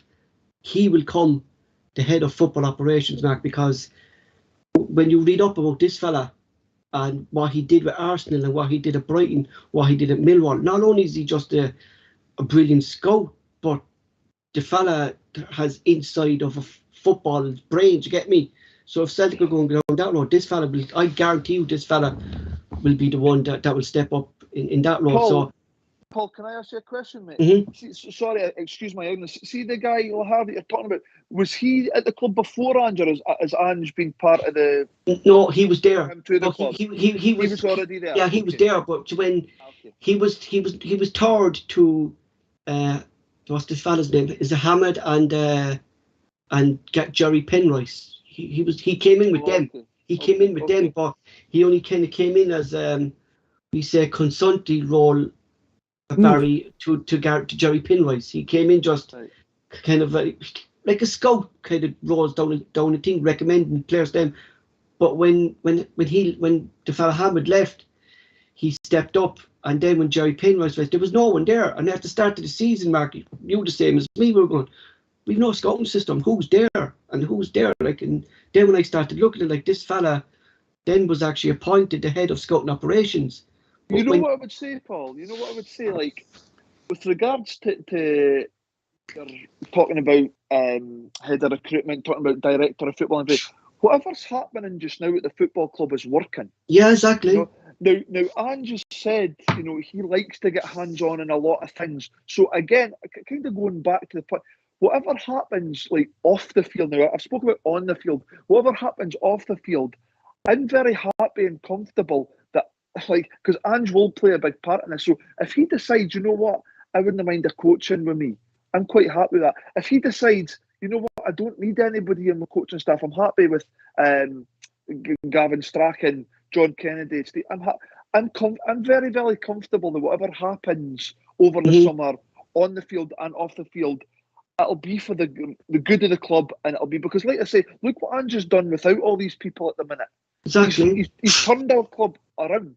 From where it was, if you turn the clock back 12 months, guys, from where our club was, the state that it was in, Ange has done a remarkable job, an incredible job to get where we are today. So, like I say, whatever he's done, worked for the football club. Now, if he thinks, actually, I would like to tweak it slightly and bring in this guy and bring in that guy, great. If he thinks to himself, you know what, I'm quite happy with the way things are, great. Like I say, I am fully comfortable with the manager and the guy we've got in charge, the guy at the helm. Whatever he does, it'll be for the good of the club, and we're going in the right direction. Like, just going what Barry's saying there, Mark, like, seems to be working. And when you read up on, like, if you click in Jay Laharve and it comes up a few stories, himself and Ange actually seem to be working with each other. Do you get me? There's no one signing players without Ange's permission, but the players are being recommended, and it's the two of them combined seems to be. Well, Paul, I would like to think there's somebody helping Ange out, Paul. Yeah, that's what I'm saying. Yeah, because we were always saying it, Mark. It just seemed to be doing everything. And everything he was doing. But then, when you walk through it, Mark, Jay Laharve is actually having a big, I wouldn't say big, but huge impact on the players Celtic are bringing in. You know. Well, good. That's good to hear, honestly, Paul. Because as I've said, I was just saying that I've never liked the thought of Ange just having everything been on Ange, apart from even the fact, Paul, that I just keep saying, like, we're putting all our eggs into one basket. Ange, for me, the manager, the head coach, or whatever you want to call him, shouldn't he be worrying about stuff like, do you get what I mean? He should have input, a lot of input if he wants a lot of input, but it shouldn't, the responsibility, the day-to-day kind of transfers and that, shouldn't it be on his shoulders? Exactly. Mark, what about yourself? Is there any, like, he seems to be very happy with the coaching staff, right? I don't think, Mark, he will. He seems to be looking at different departments within the club. It seems to be like the wider, kind of wider spectrum of the club. I mean, Paul, I keep maintaining John Kennedy. I know you had a bit of a problem with him, but you've held your hands up, Paul. All John Kennedy's job is to do what his boss tells him to do. If it doesn't work out, it's not really John Kennedy's responsibility. You know what? I was actually happy to read the other day, Mark, that John Kennedy withdrew himself from the Hibs job. You know what I mean? The reason because is we want Roy Keane to get it. I want stability at the club, Mark. Do you get me? You know, and there seems to be a working relationship now. Like what Barry says, everything that's at the club is working. And you can even see the closeness between them, Paul, on the touchline, where there was a distance between them and Lennon last year and things like that. You know, like, I just don't want things to be falling back. And if things are working, Mark, don't fix it. Do you get me? Aye. You know, before we talk about Sunday's game, Barry, we're just going to pop back to Sunday's 2-0 victory over Ross County. Look, we knew it was going to be a tough game. We slogged it out. We got an early goal, but we controlled the game. I don't know where BBC Scotland got it, where Sky Sports Scotland got it, that Celtic had a nervy win over Ross County when it was night and day that we controlled this. But the movement for me I was always, since we signed Miida, I wanted to see Miida and Kyogo play together. And the movement, the passing, just the connection between the two Japanese players, Barry, it was just a joy to watch. Even Yasa, you know, the front three. Yeah, you know what, Paul? I thought it was a really accomplished professional performance.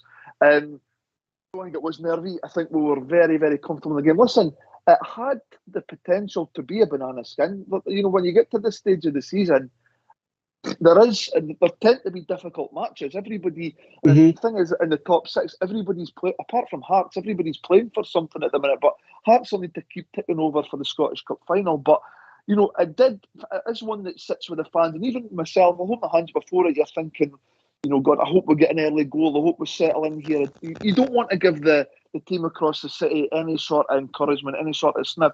But I thought it was a very, very good, accomplished performance. We made life a wee bit more difficult than for ourselves with not taking the chances in the first half. But getting the early goal, you know, we should have been 2 or 3 up at half time. It didn't materialise. But a match sharp Kyogo there, Barry. We were 3 or 4 up in the first half, probably, wasn't it? But he tried to be cute. He tried to nutmeg that cute. That was just him being too cute. He tried to nutmeg a keeper and it didn't come off anywhere else, and that's a goal for him. It was just a wee bit of poor decision for him. That hour that he had will have done him the wonder of good, because he got a wee bit of flack for the semi-final match. But bear in mind, he'd only played something like 20 minutes in the last 4 months before that. But you could see he was even a wee bit more sharper than he was at Hampden that day. But like I say, I mean, I don't think Hart made a single save in the match. I think they had one shot on target. Paul, you're pretty decent with the stats. I think they had one on target, but it was one that just rolled into his arms. But a great performance for me.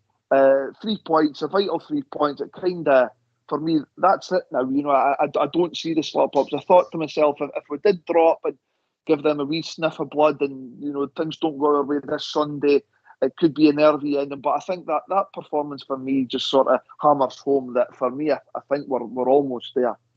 Like, Mark, you think of it, the last time we played Ross County, it was a Radson last-minute goal that we had to guess. But it was an injury time goal, wasn't it? Yeah, like, it could have been 4-5-0 at half-time, like you said, a fit Kyogo, you know, but like, it was an all-round brilliant display, Mark. Like, and I don't know how people said it was a nervy win. No, it was nervy, Paul, but to the point that we were only 1-0 up, and anything stupid could happen, a penalty, a cross into the box or a corner into the box, and the defender slips or something like that. So it was I can see why people are saying it was nervy, but apart from the actual only being up 1-0, we were in control of the game. We never really looked hassled or anything like that. So it was a brilliant all-round performance, but it was nervy just because it was still at the 1-0 and anything can happen at that for me.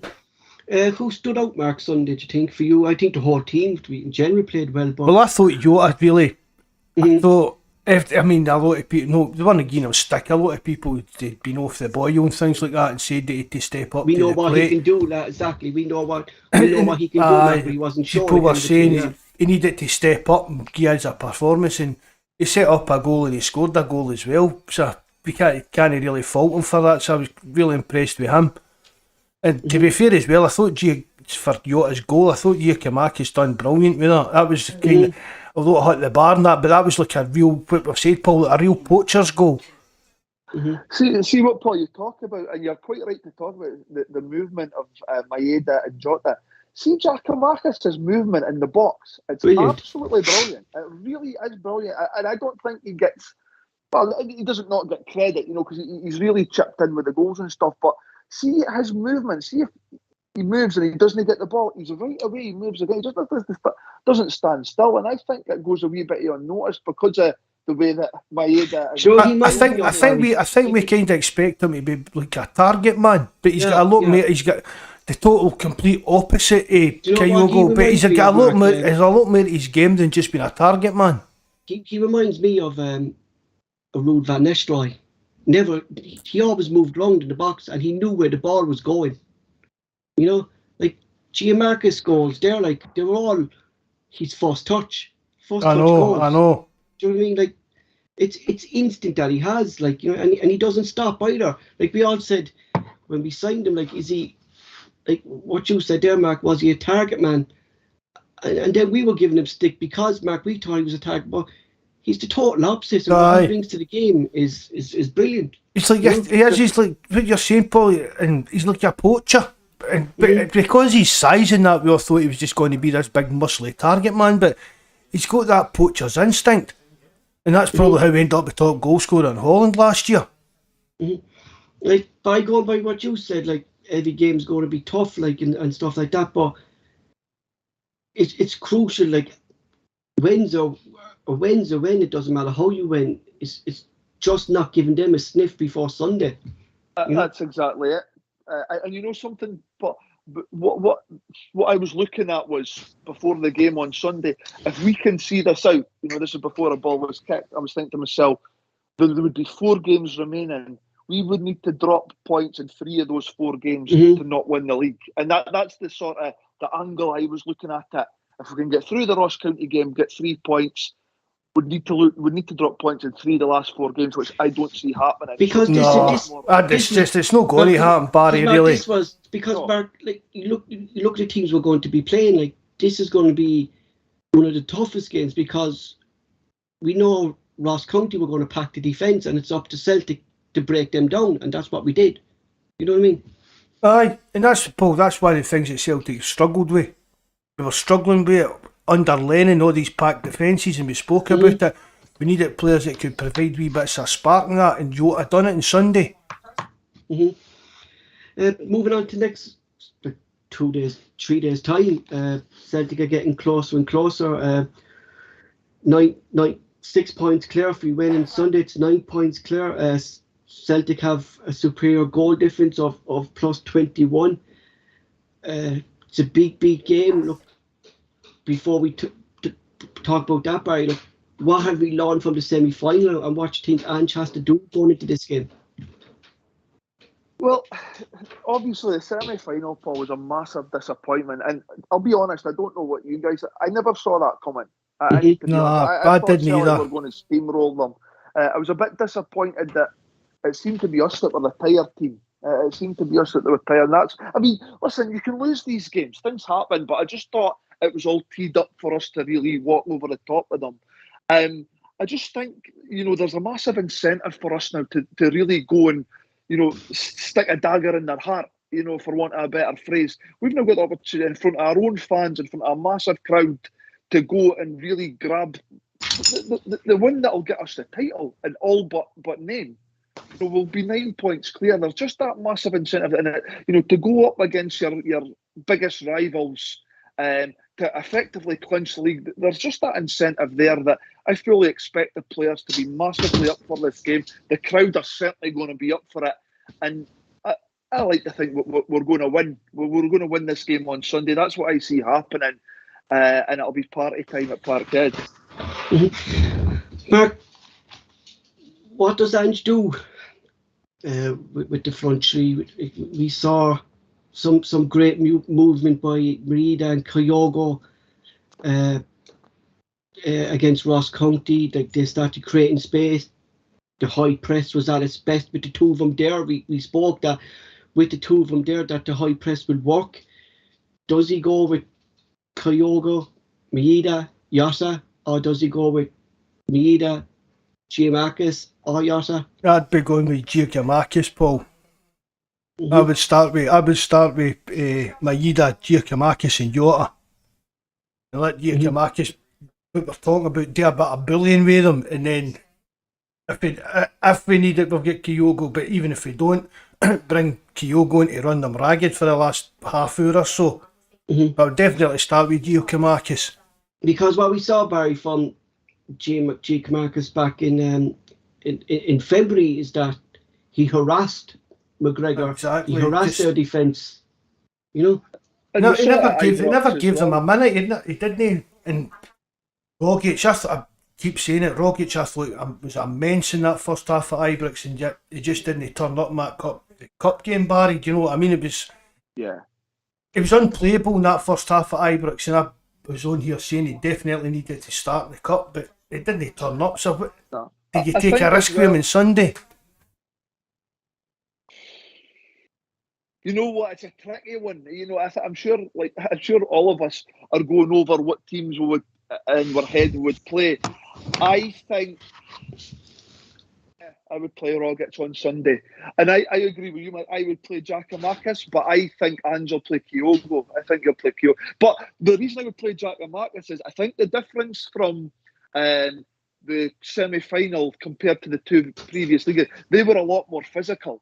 They were getting stuck right in about it, and we didn't really have that presence up top with Maeda. Maeda will chase all day, but we didn't have that sticking point, and I think Giamakis gives you that sticking point. As well as his work rate, he's also a guy you can hit up top, and he'll hold up for you. For that reason, I would go with Giamakis. But I've just got a sneaky feeling I think Ange will play Kyogo. But I think I would go with Rogic. I would play Rogic on Sunday. Who'd have been worse to play against for you, Barry? Kyogo or Giamakis? Every day of the week, Kyogo.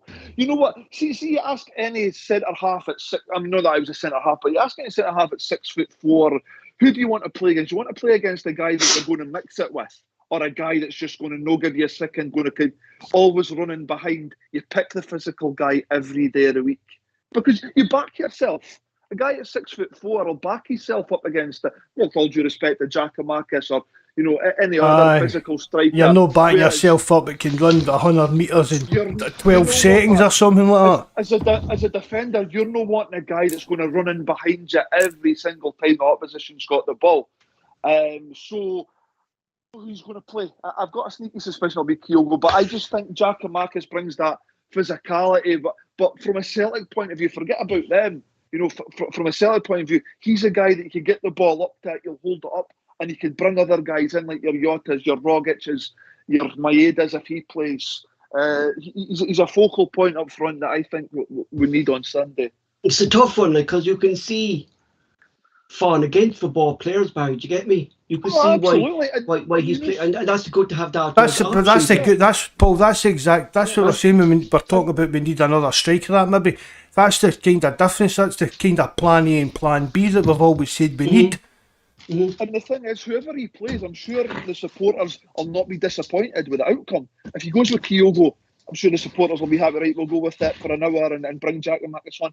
If he decides to go with Giamakis, then it's the opposite. Great, give Giamakis an hour or something, and then we'll bring the wee man on. So it's a great headache to have, and like I say, I'm sure the supporters will not be disappointed whatever lineup he picks. The reason I think Ange will go with Kyogo and Reid and Yasser is because I think Reid and Kyogo Mark will terrorise that defence with their running, and they won't give him a sniff on the ball. And you see, like, I think Rangers defence had too much time the ball last time, and I think that the two lads will just create too much space as well, that players will be able to get in and around the box. You know, I think it'd be... See, like if you, I mean, I was surprised that he started at weekend, Paul, after I'm saying he was a bit tired and things like that. But see, when we've got like a fully fit Kyogo, Hatate, and Maeda in the team, the players playing together, and that's going, for me, that's going to be that could be something really special when they're up and running and really playing in sync with each other. Just what you're saying on Mark, and I made a thing about him as well, like that. He said it himself, he's starting to feel the effects of a long season in the J League, Mark, and now playing 6 months in Scotland, and basically he has no rest. I think he needs a rest. Paul, especially when I'm coming out and saying that, Paul, that's what I'm saying. I'm surprised he started at the weekend against Ross County. For me, just because of how physical the Old Firm Rangers were in the last game, Mark, I'd actually play Turnbull in there because he's used to that physical side of the game in Scotland. I don't know, but Turnbull just... I was delighted we signed him, Paul, and I like him as a player, and he's one of the players that I really want to succeed, but I don't see... He doesn't really offer much for me, Paul. He really doesn't. Yeah, but we saw Denmark that Turnbull, O'Reilly and Roderick can't really play together either, because they don't kind of put that protection either on for the defence. You know what, Paul? I agree with you. I would play Turnbull. Turnbull was in my team that I picked for Sunday. I think Hatate... Listen, the early part of his Celtic career at the start of the year, we could see what a player he is and what a player he's going to be. But for me, he's fell off it for a number of weeks now. Even the game against St Johnstone where he scored, I don't think just now Hatate is impacting games. I don't think he's not getting on the ball in a positive way. He's not really doing a great deal in the defensive. I think he's needing a break now. You know, bear in mind he's played about 18 months solid football. So for me, if I was going to bring in somebody to replace Hatate, for me it would be Turnbull. I would go with Turnbull, McGregor and Rogic. That would be my three. I think, sorry. Just having a sandwich there because I'm nothing to eat. I'd go to... I think so as well, but I'd go to him just because he's used to the... And I think they're going to be the same as they were in the semi-final. They'll test him. They'll test the referee. We all know who the referee is. They'll test him, and they'll go in for strong tackles as well, Mark. And we saw with Celtic players, Mark, they don't like the physical side of games either. That's the big worry again, Paul. So I mean, we're sitting there, we're talking about who we played, and then do we get back to, did you put Beaton in there to do that, the job that we know he can do, to let McGregor push up front as well? I don't know if any of you guys have heard it, but I've been told that Beaton's out for the rest of the season. I've heard that as well, but nothing's ever actually come out yet. Do you know, that's funny. Yeah. I completely agree. So the one thing that I felt that it was clear for everybody to see, they were a lot more physical than they'd ever been in the last two. But you know what? For me, it's all about Celtic on Sunday. See, if we go out and take the game by the scruff of the neck, I can't see how they live with us. We never done that in the semi-final. We never took a grip of the game from the start, which I thought we were going to. But if we go out this Sunday, in my opinion, if we go and take the game by the scruff of the neck, buoyed by the crowd will be behind us. If we get up for it and go to, I don't see how they live with us. Kind of whatever team we put out, to be perfectly honest. One player we know that's going to be out and he's injured is Jovanovic. We spoke about.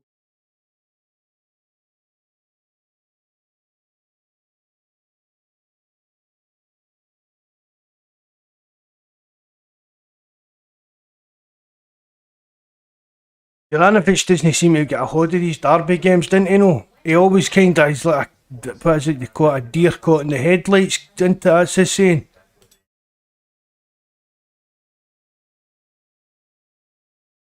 Aye. I think I'm not saying it's a good thing Juranovic is injured, but I think it's a good thing that it's going to be Ralston playing in there on Sunday.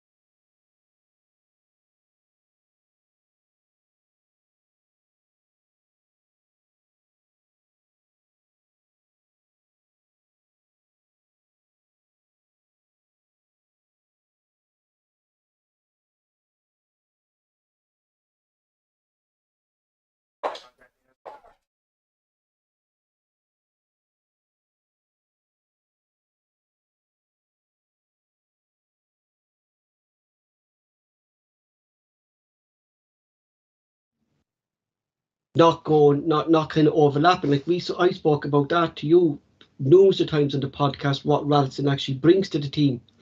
But you look in the opposite side, we criticise Taylor for not doing it, and now it's the opposite. You see Taylor overlapping Yossa, creating that space. So, like, Ange wants to have like a 5-man attacking midfield, like, you know what I mean, the 5 attackers, and with Ralston and Taylor, he's going to get that with them pushing forward, But the only problem then is if they're doing that, you're going to be caught with, if you play Hayase and Rogic, you're going to be caught there for pace. You do? Me, Paul? Yeah. You never said to you were talking to you I did, again. man. Oh, did you? I never heard you. Yeah. Sorry, what were you saying again? I said, what time for this live chat? We're going on about Yossa, like that. Juranovic, that he doesn't provide the attacking sense that Ralston brings to the team, getting beyond. No, definitely no. And then we criticise Taylor to start the season, but now Taylor starts doing that. All right, so Taylor's providing width to Yossa, or no to me either. So there's more space there. But my only problem is that with Ange's system, he likes the 5 attackers to be pushing up. But if we're going to play Rogic and Hayase, who was tired, we're going to get caught in the counter-attack because there's going to be no one there, Well, that's where we're saying, Paul, we need a kind of a defensive midfielder in there. Mm-hmm. We can't play McGregor in that role. We really can't. Most definitely not. That just doesn't work, Paul. It really doesn't. And I think because he hasn't played all season, and I think it'd be a big risk and it'd be a bold move by Ange to put Gucci in there.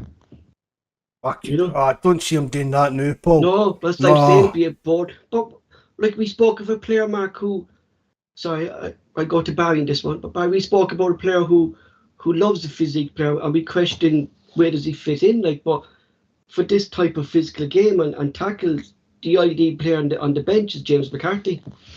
Yeah, and something that's funny, I had the same conversation with a friend of mine, but for me, you can't play James McCarthy in these games unless you've got a different system. See if you were to play McCarthy and McGregor in there, but that's under a completely different system. That makes sense, but when you've only got one, you can't play James McCarthy because he's not good enough on the ball, or he hasn't been good enough on the ball this season. His distribution's not been good enough. I understand what Mark's saying and other people have said with regards to McGregor playing in that, but for me, I still like McGregor in there because of how good he is at controlling the game of football. It's a catch-22, isn't it? Because, going slightly off topic, you look at somebody that could like really step up. It would be somebody like a Lewis Ferguson, a Lewis Ferguson type player in that role, which I think. That's JFP's wee antenna will be twitching sitting there near during the night. There'll be somebody's talking about Lewis Ferguson. You know something, Mark? I just think it really makes sense. I know it really does. Barry, 1,000,000%, whether it bud. materialises or not, I don't know, but it really makes sense for that style because we don't have one. And but when you look at it, we are very lightweight in there, very very. Yeah, because like if you look at Beaton would change that, but I don't see Beaton playing a part on Sunday. I don't. No. I don't either because it doesn't. The rumours don't come from anywhere. He's not been near the squad, even on the bench or none. So It does look as if he's been injured. Whether it's a long-term injury, we don't know, but I think it's pretty obvious that he is. And Ange plays A cards close to his chest. He didn't mention injuries and stuff, so. Mark, he doesn't give out this information, you know. I mean, for all last season and that, I was on here ranting and raving that McGregor should be the man controlling the tempo of our game in that rather than Scott Brown. And now I'm saying that I don't like him playing that kind of deep line role, but as Barry's talking about, it's like if you've got two men in there, you can kind of have what Barry's saying about McCarthy and McGregor, but that's like playing two midfielders. But do we go then, right? Do we go like McCarthy, McGregor and Turnbull? No. Too slow? No, not for me, Paul, because if that's he's not going to throw McCarthy into the game. No, I don't need to shut you off for that, Paul, but I know we're just blathering about the game, but there's no way in the world that he's just going to throw James McCarthy into this game and Sunday out of the blue. No, I'm just throwing out I know that. That's what I'm saying. I'm not meaning to just slap you down by saying that. I'm just saying it realistically, it's not going to happen. Not going to happen, like, you know what I mean? You know? If you go back to a few years ago when it was under sort of Brendan Rodgers, you had Scott Brown and Olivier and Cham in there, and they were a good combination in the sense that, and Cham was able to go and play his football, and Brown would patrol, the deeper line one. He'd get physical, he'd get in people's faces and let him play. Unfortunately, we don't play that system now, so it is a three in midfield. So you've got to try and find that balance. Whilst you're right, Paul McCarthy would give you that steal, that dig. He'd get stuck in about it. He wouldn't close down. It's the other side of his game that's unfortunately this season been lacking, and that's his distribution. And he's never played. So I mean, we're talking hypothetically here, but let's be honest. Like Mark said, he isn't going to play. He's not going to. I mean, he might not even get on the bench, but he's not going to be in Ange's thoughts about playing on Sunday. I don't. Do you know what, Barry? Like you're looking in. You're saying there, like at the moment we don't have this player, and if you look in the Colts team and you look at Bosman Law, he's a defensive midfielder. He's playing that role in the Celtic B team. He's not like people think Bosman Law Mark is a centre back. He's not a centre back. He's a defensive midfielder. No, you're right, Paul. Oh, I thought he was a centre back. No, he's defensive midfielder, and he was only filling in at the centre back. I think that time because there was an injury to Dane Murray. And that's why he was filling in. Like, there's players coming through the ranks. He's been playing centre half all season. Well, he has. Not the Rangers game though. He wasn't playing. It was Julian and thing, and he was. Maybe that was to squash Julian into the team. Yeah, but that's actually his role. Like, is the defense. He's not. He was signed by Watford as a defensive midfielder. He was a sort of powerhouse in midfield. That's where he plays for the Irish under 21s as defensive midfielder. A bit of Christopher Ayer then. Going into next season, it might be in Ange's thoughts and plans, but in the immediate interim. He's obviously not going to step up for Sunday. It's the one area that we're really lacking in this. That the player to play that role. I wouldn't say it's an area we're lacking in, Paul. It's the specific role we're looking for. It's a specific. But I was saying, Mark, like, why did he sign Gucci for? Do you get me? And I can't understand why he signed Gucci or not. And I don't want to be getting into the Gucci role again, like, but. This is the player this is the role that he's like. There must be something there. Is it due to his fitness or is it due down to something, some kind of injury? Well, Ange said he'd just kind of been unlucky. He's training well. Maybe just because the injuries have fell down the pecking order a bit. Mm-hmm. I think he's been unfortunate because obviously a bit like Dembele. Ange isn't bringing in these guys to. No, that's what I'm saying. Bench. Yeah, exactly. He's bringing them into play, and he got his start against Al, and it was a horrendous tackle that put him out for a few weeks. Mm-hmm. And when you're out for a few weeks and the team are playing well and they're riding on the crest of a wave, it's then difficult to come in and bear in mind the player that's playing his position right now is Callum McGregor. Are you going to drop Callum McGregor? No, exactly. I know the tendency is to put McGregor further forward when he's brought in Beaton and so on and so forth. But you're then asking, to take the captain's place. I just think he's been really unfortunate. But I think Gucci will play a part next year. I really do. I don't think Ange would have brought him to the club if he didn't believe he could make a big contribution. I agree with Barry on that, Paul. I think it's just maybe I'm the same, yeah. the kind of the stars haven't aligned for him, the new kind of thing. We signed him for a reason, Mark, and I've always said that, like, and this is the reason why we signed him, was to play this role. So, like, maybe in training, Paul, he's still learning the actual role that Ange wants to do, and he's just not quite at that or something. But I agree with Barry. I think he'll have a big part to play going forward for us. What would your starting lineup be, Barry, for Sunday? For Sunday, not that I think Ange will do this, but I would go, obviously, Hart in the goal. My back four would be Ralston, Carter Vickers, Starfelt, Taylor. My three, what I would pick in midfield, I would go Turnbull, McGregor, Rogic, and I would go Maeda,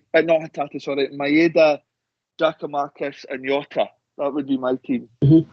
I'd go Hart, obviously. Like, the 4 players that go to start, the 5 players are the defence, like, you know what I mean? Yeah, that's not going to change. Hart, Ralston, Vickers, Starfelt, and Taylor.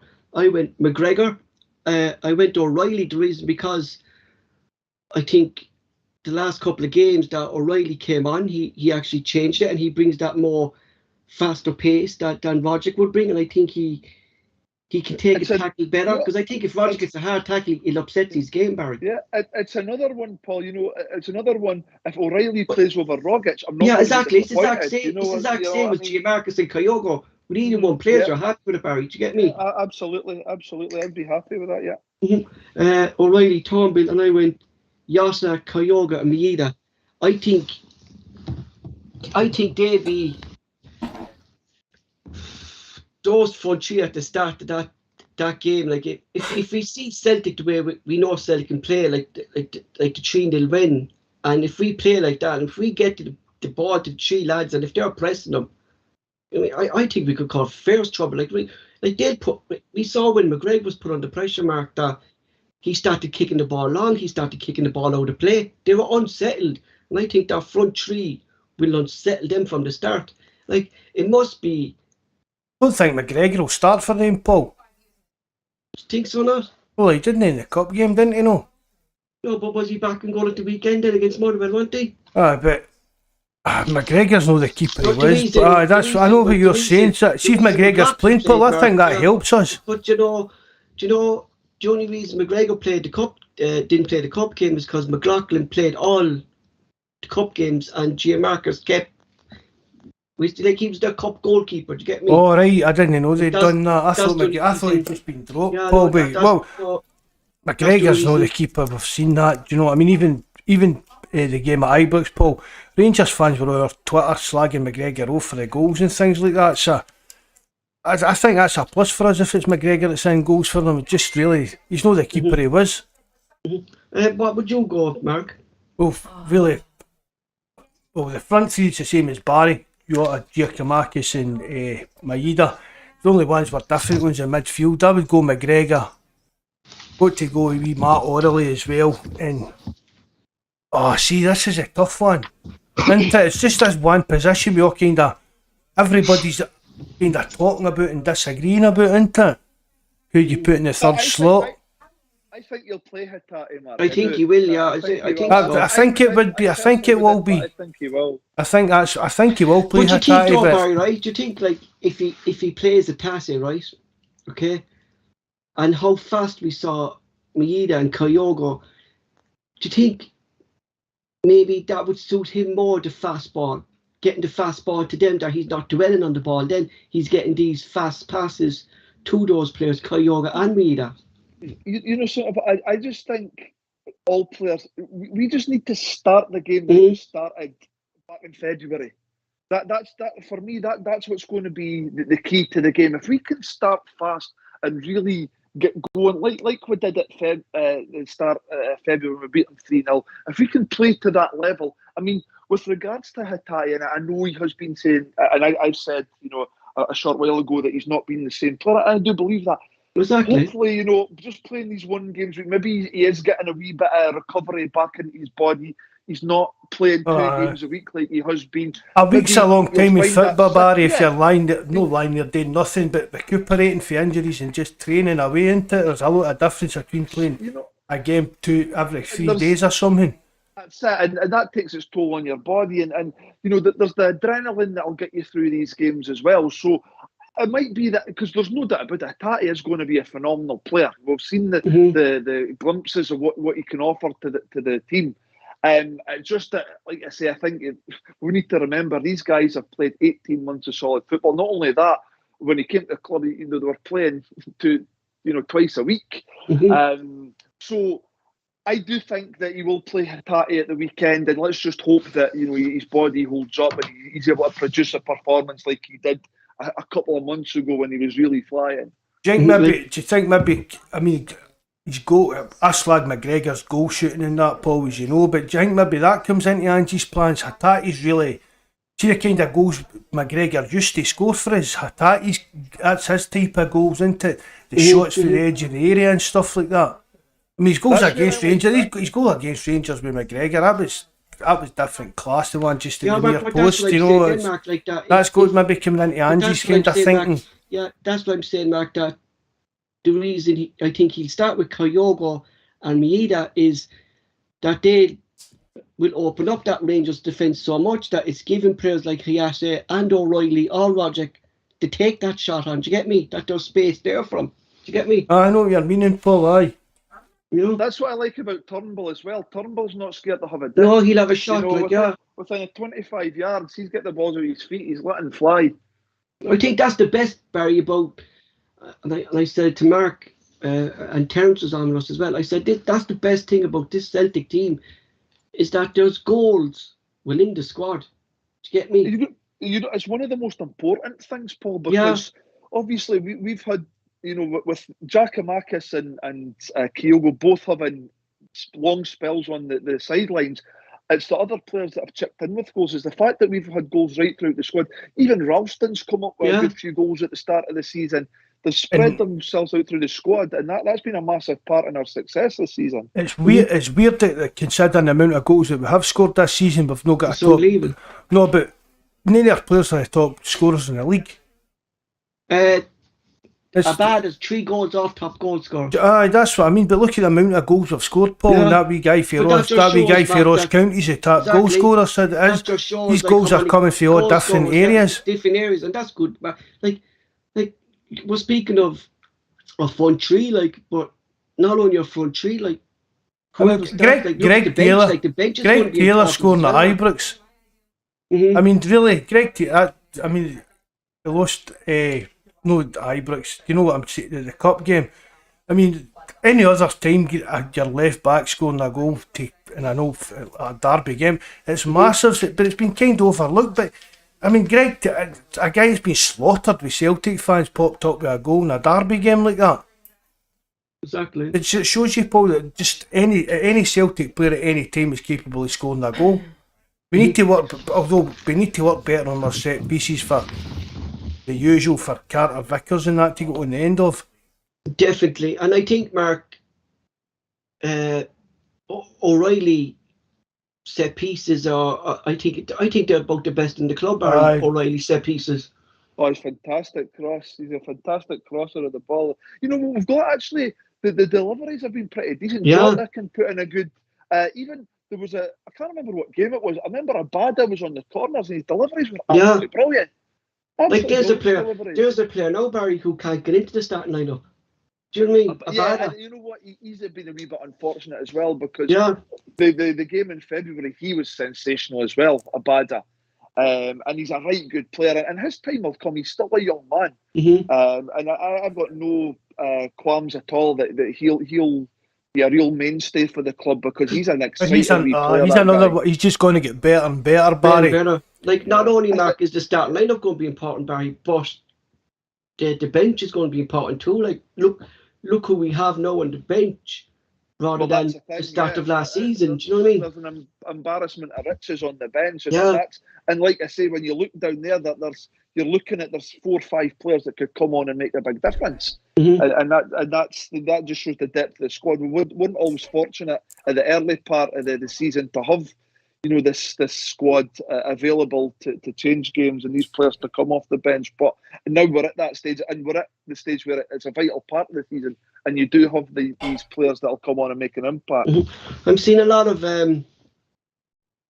postmarks saying O'Reilly has to start over Roger, and I think I would have that. To agree with it, because I think if Roger gets a hard tackle in the start of the game, Mark, that's going to be him out for the game. I don't think Roger's not that type of player, Mark, who likes a kind of a physical tackle on him, and I think O'Reilly be able to handle it more than because. Paul, I keep going on, Rogic, that first half at Ibrox the other week. Yeah. And yet it was a totally different Rogic who turned up at Hampden.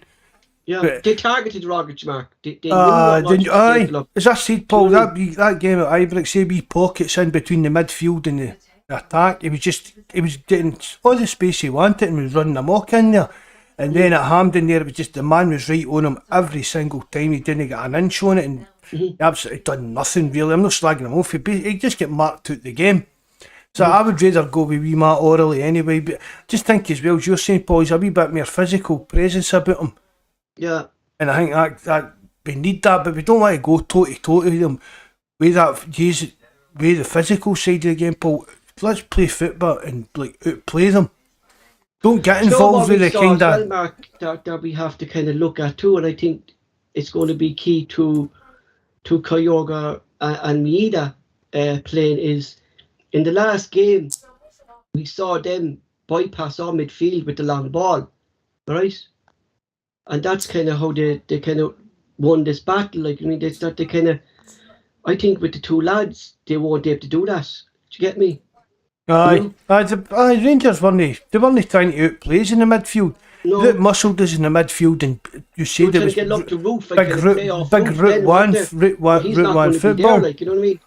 You know, Bobby Sunderland's going Hart, Rallison, Vickers, Starfelt, Taylor, McGregor, O'Reilly, Turnbull, Maeda, Kyogo, Yasha. Everyone's kind of the same bar.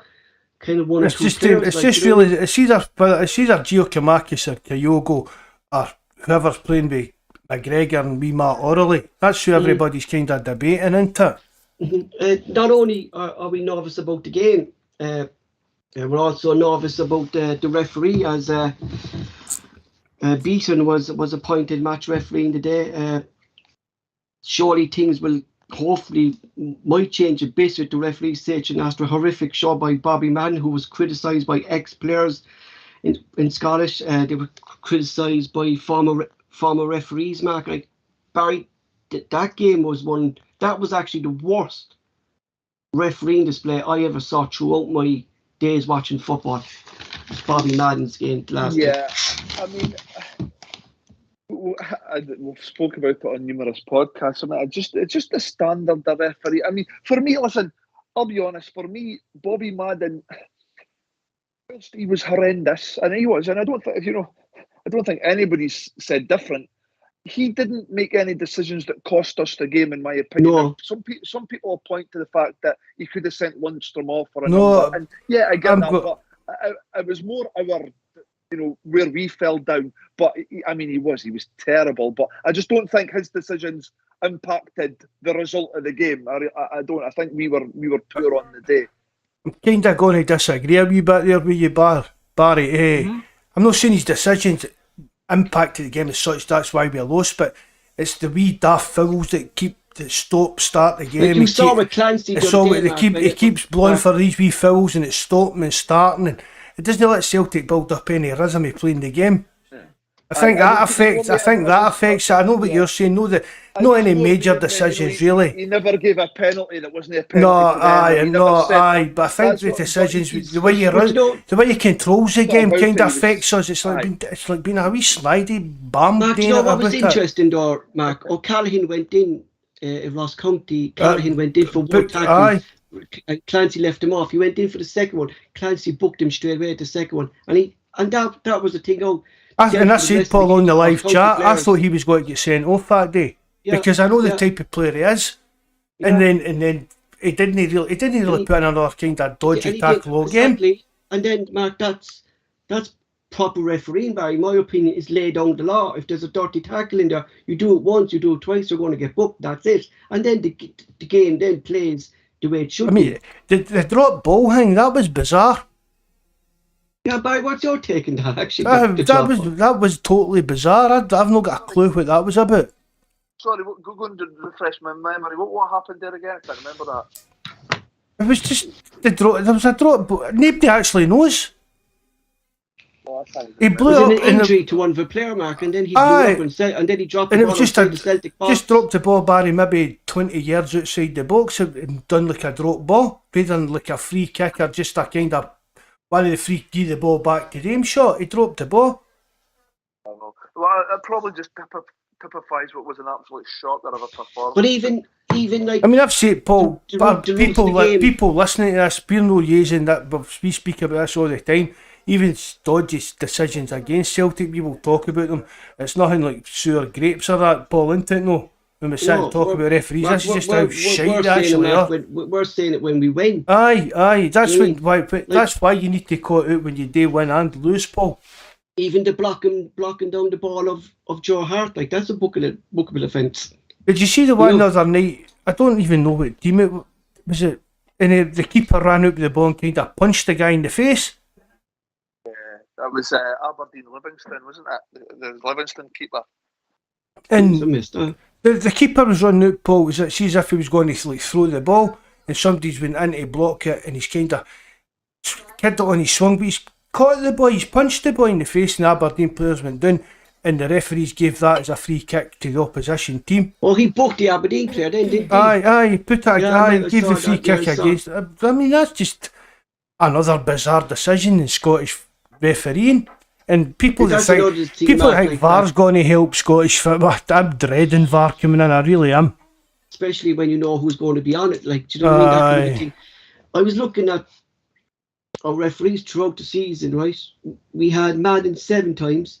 We've beaten 6 times. This will be joint 7 with Madden. We've owned Anderson 5, Willie Collum 5, Don Robson 5, Clancy 5, Nick Welch 2. And then there's just all small people then going down the line. But the big games that Celtic play, Mark, either it's against Hibs, Hearts, Aberdeen, it's always 3 referees. Willie Collum, Madden or Beaton. Seems to be the referees for Celtic's big games. Oh, Paul, it's probably because they're classed as the top referees in the country. Mm-hmm. That's how they're getting the top games in the country. Do you know what I mean? I've many times have I said it, Paul. For me, UEFA should be taking out the refereeing system. That would take, and not just in Scotland, in every country that would take. See if UEFA took out the refereeing system across Europe, the European leagues, it would make sure everybody was refereeing at a level they were competent to referee at and stuff like that. Bobby Madden was going off to ref a match in Greece. Or was that all rumours? I don't know. No, no, that was a fake picture, Paul, when it was going when he but that was the picture went up. But then someone at the end of it said no, he's actually going to Greece. I don't think there are any Scottish referees on the UEFA list, surely. I think was the one referee, Mark, was it Beaton was on it a couple last season, and some manager came up and says he never wants him to ref again. Oh, that's right. There was one then, aye. But it's just everything's controversial, and see the thing about it in Scotland, Paul, is nobody's going to say. I mean, right? Let's be honest. McGregor was lucky not to get that tackle in the Derby game at Ibrox. Mm-hmm. McGregor was lucky with that, right? But see the other side of the coin. See if Rangers had won that, it would be the referee was terrible. He done this wrong. He done that wrong. He done this wrong. But they got a late goal and won the game. So the referee had a great performance. Mm-hmm. No, do you know what I mean? So a lot of that. They won't come out and criticise. No. Then, when we do, But Mark, sorry, Barry. It's like what you said. Like, fair enough. Madden's performance was bad. But he didn't lose us the game. Celtic just didn't turn up, and Celtic need to turn. No better place to do it than Celtic Park, a full house. it's in our hands to take the title off our neighbours Sunday. Yeah, I mean, it's going to be an absolute party atmosphere. The fans are going to be right up for it, and that's it. I just hope the players can emulate that, because if they do, like I say, if they do, Rangers will not live with us. Not be able to live with us. For me, it's all down to Celtic. If Celtic turn up, we win the game. If they don't, it could be an interesting afternoon. But like I said, If we don't, we'll draw. If we don't, we'll exactly, draw. yeah.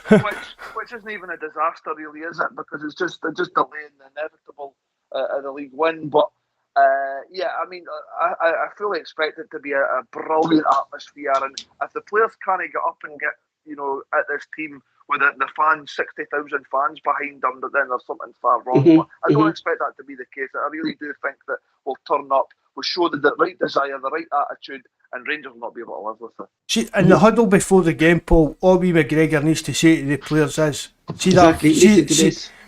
See that feeling you said at the end of that game at Hampden? This is the time to bury that ghost. You win this today, and what happened at Hampden 2 weeks ago will not matter a jot in your life. This will be the best day of your life if you win this game today.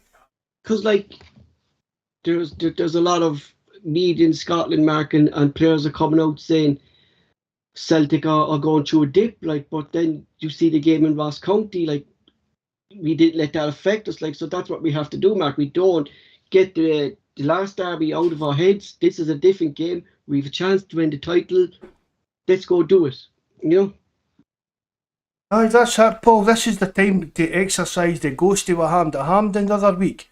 And these players, Paul, we keep saying it, and the turnaround at the club, Paul, for last summer, it's fantastic. It's unbelievable. Apart from we drunk John, we United Ireland, Paul, nobody could have predicted that we would have won the League Cup. We were going to be actually winning the league with a couple of games even to spare. Very sensational, to where we are now, to where we are in the summer. We have a chance to win the title. We said at the start of the season, we didn't even know who Ange was, and we were saying we'd be happy to finish second but close the gap. Yeah, it's just been a remarkable turnaround. But like I say, you turn the clock back to last summer, 25 points, losing the league to Rangers. The players that we had, the players that were when you were leaving, your Edwards, your Christies, your Ayer. So the job that he had to do was just incredible, a difficult task to do. But what he's done, and even from the early part of the season, losing 3 of the first 6 matches, the run that we've then went on to never lost a game since September. You can't speak highly enough of the job he's done. You really can't. And I think, Mark, just because what happened in the summer with all the Eddie Howe fiasco and stuff like that, this will be, to me anyway, this will be a special title reign. You know what I mean? Compared to, I know we won 9 in a row, Mark, and stuff like that. This is up here, Paul. This is up here with Wim Jansen's season. Yeah. I mean, I remember that very well. So, for me, this is the way I kind of feel. This is a kind of Wim Jansen season for me. Just, I mean, we've kind of always hoped, we're always going to say, we'll win the league. But for us to turn things about, Paul, so much, as Barry's saying as well, it's unbelievable, really, what Ange has done on the park. And we've got to give, look at the mess we've had behind the scenes, Paul. We went for the Eddie Howe move, you're saying the Eddie Howe fiasco. We got Ange in, Don Mackay shot the craw. Exactly. Michael, I used to say, Paul, I'd love to get days on here where we weren't sitting talking about our CEO when we were all moaning about Lil and that. And people are going on about Michael Nicholson, we never hear from, we never hang with in that, Paul. But that's what you want for your CEO. And then, mind, I sent you the links the other day about him, and it seems that he turns up at fan events, and some of the things Michael Nicholson said is completely not the way we'd expect the Celtic board to be taking a direction on, Paul, wouldn't it? Exactly. Big team now, lads. Score predictions, and we'll finish up on that. Barry, I'm going to go for 2-1, I think. I'm going to go for the same as what we did in February. I'm going 3-0. Marky? I'll go 3-0. I'm very confident, lads. Fair juice, fair juice. That's it for tonight, lads. Thanks to Barry, as always, for joining us. Hopefully, Celtic are another step closer on Sunday. We'll be back on Sunday night for match reaction. If you guys in the live chat want to join us, Mark will close the show. Thanks very much, Paul. Thanks very much to Barry for joining us. It's always great when he comes on. I really enjoyed that tonight, Paul. I don't know about you guys. Hope you did. Same to everybody in the live chat. I'm not even going to start rhyming names off, but thanks for everybody who tuned in and listened to us. Remember, if you haven't subscribed, please do so. Hit the like button, and if you know how, leave a message under the video, because that really helps us with the YouTube algorithm. And all our links to the forum and that, they're all in the description below as well. Good night, lads. Hail, hail, and God bless. Thanks again, lads. Cheers.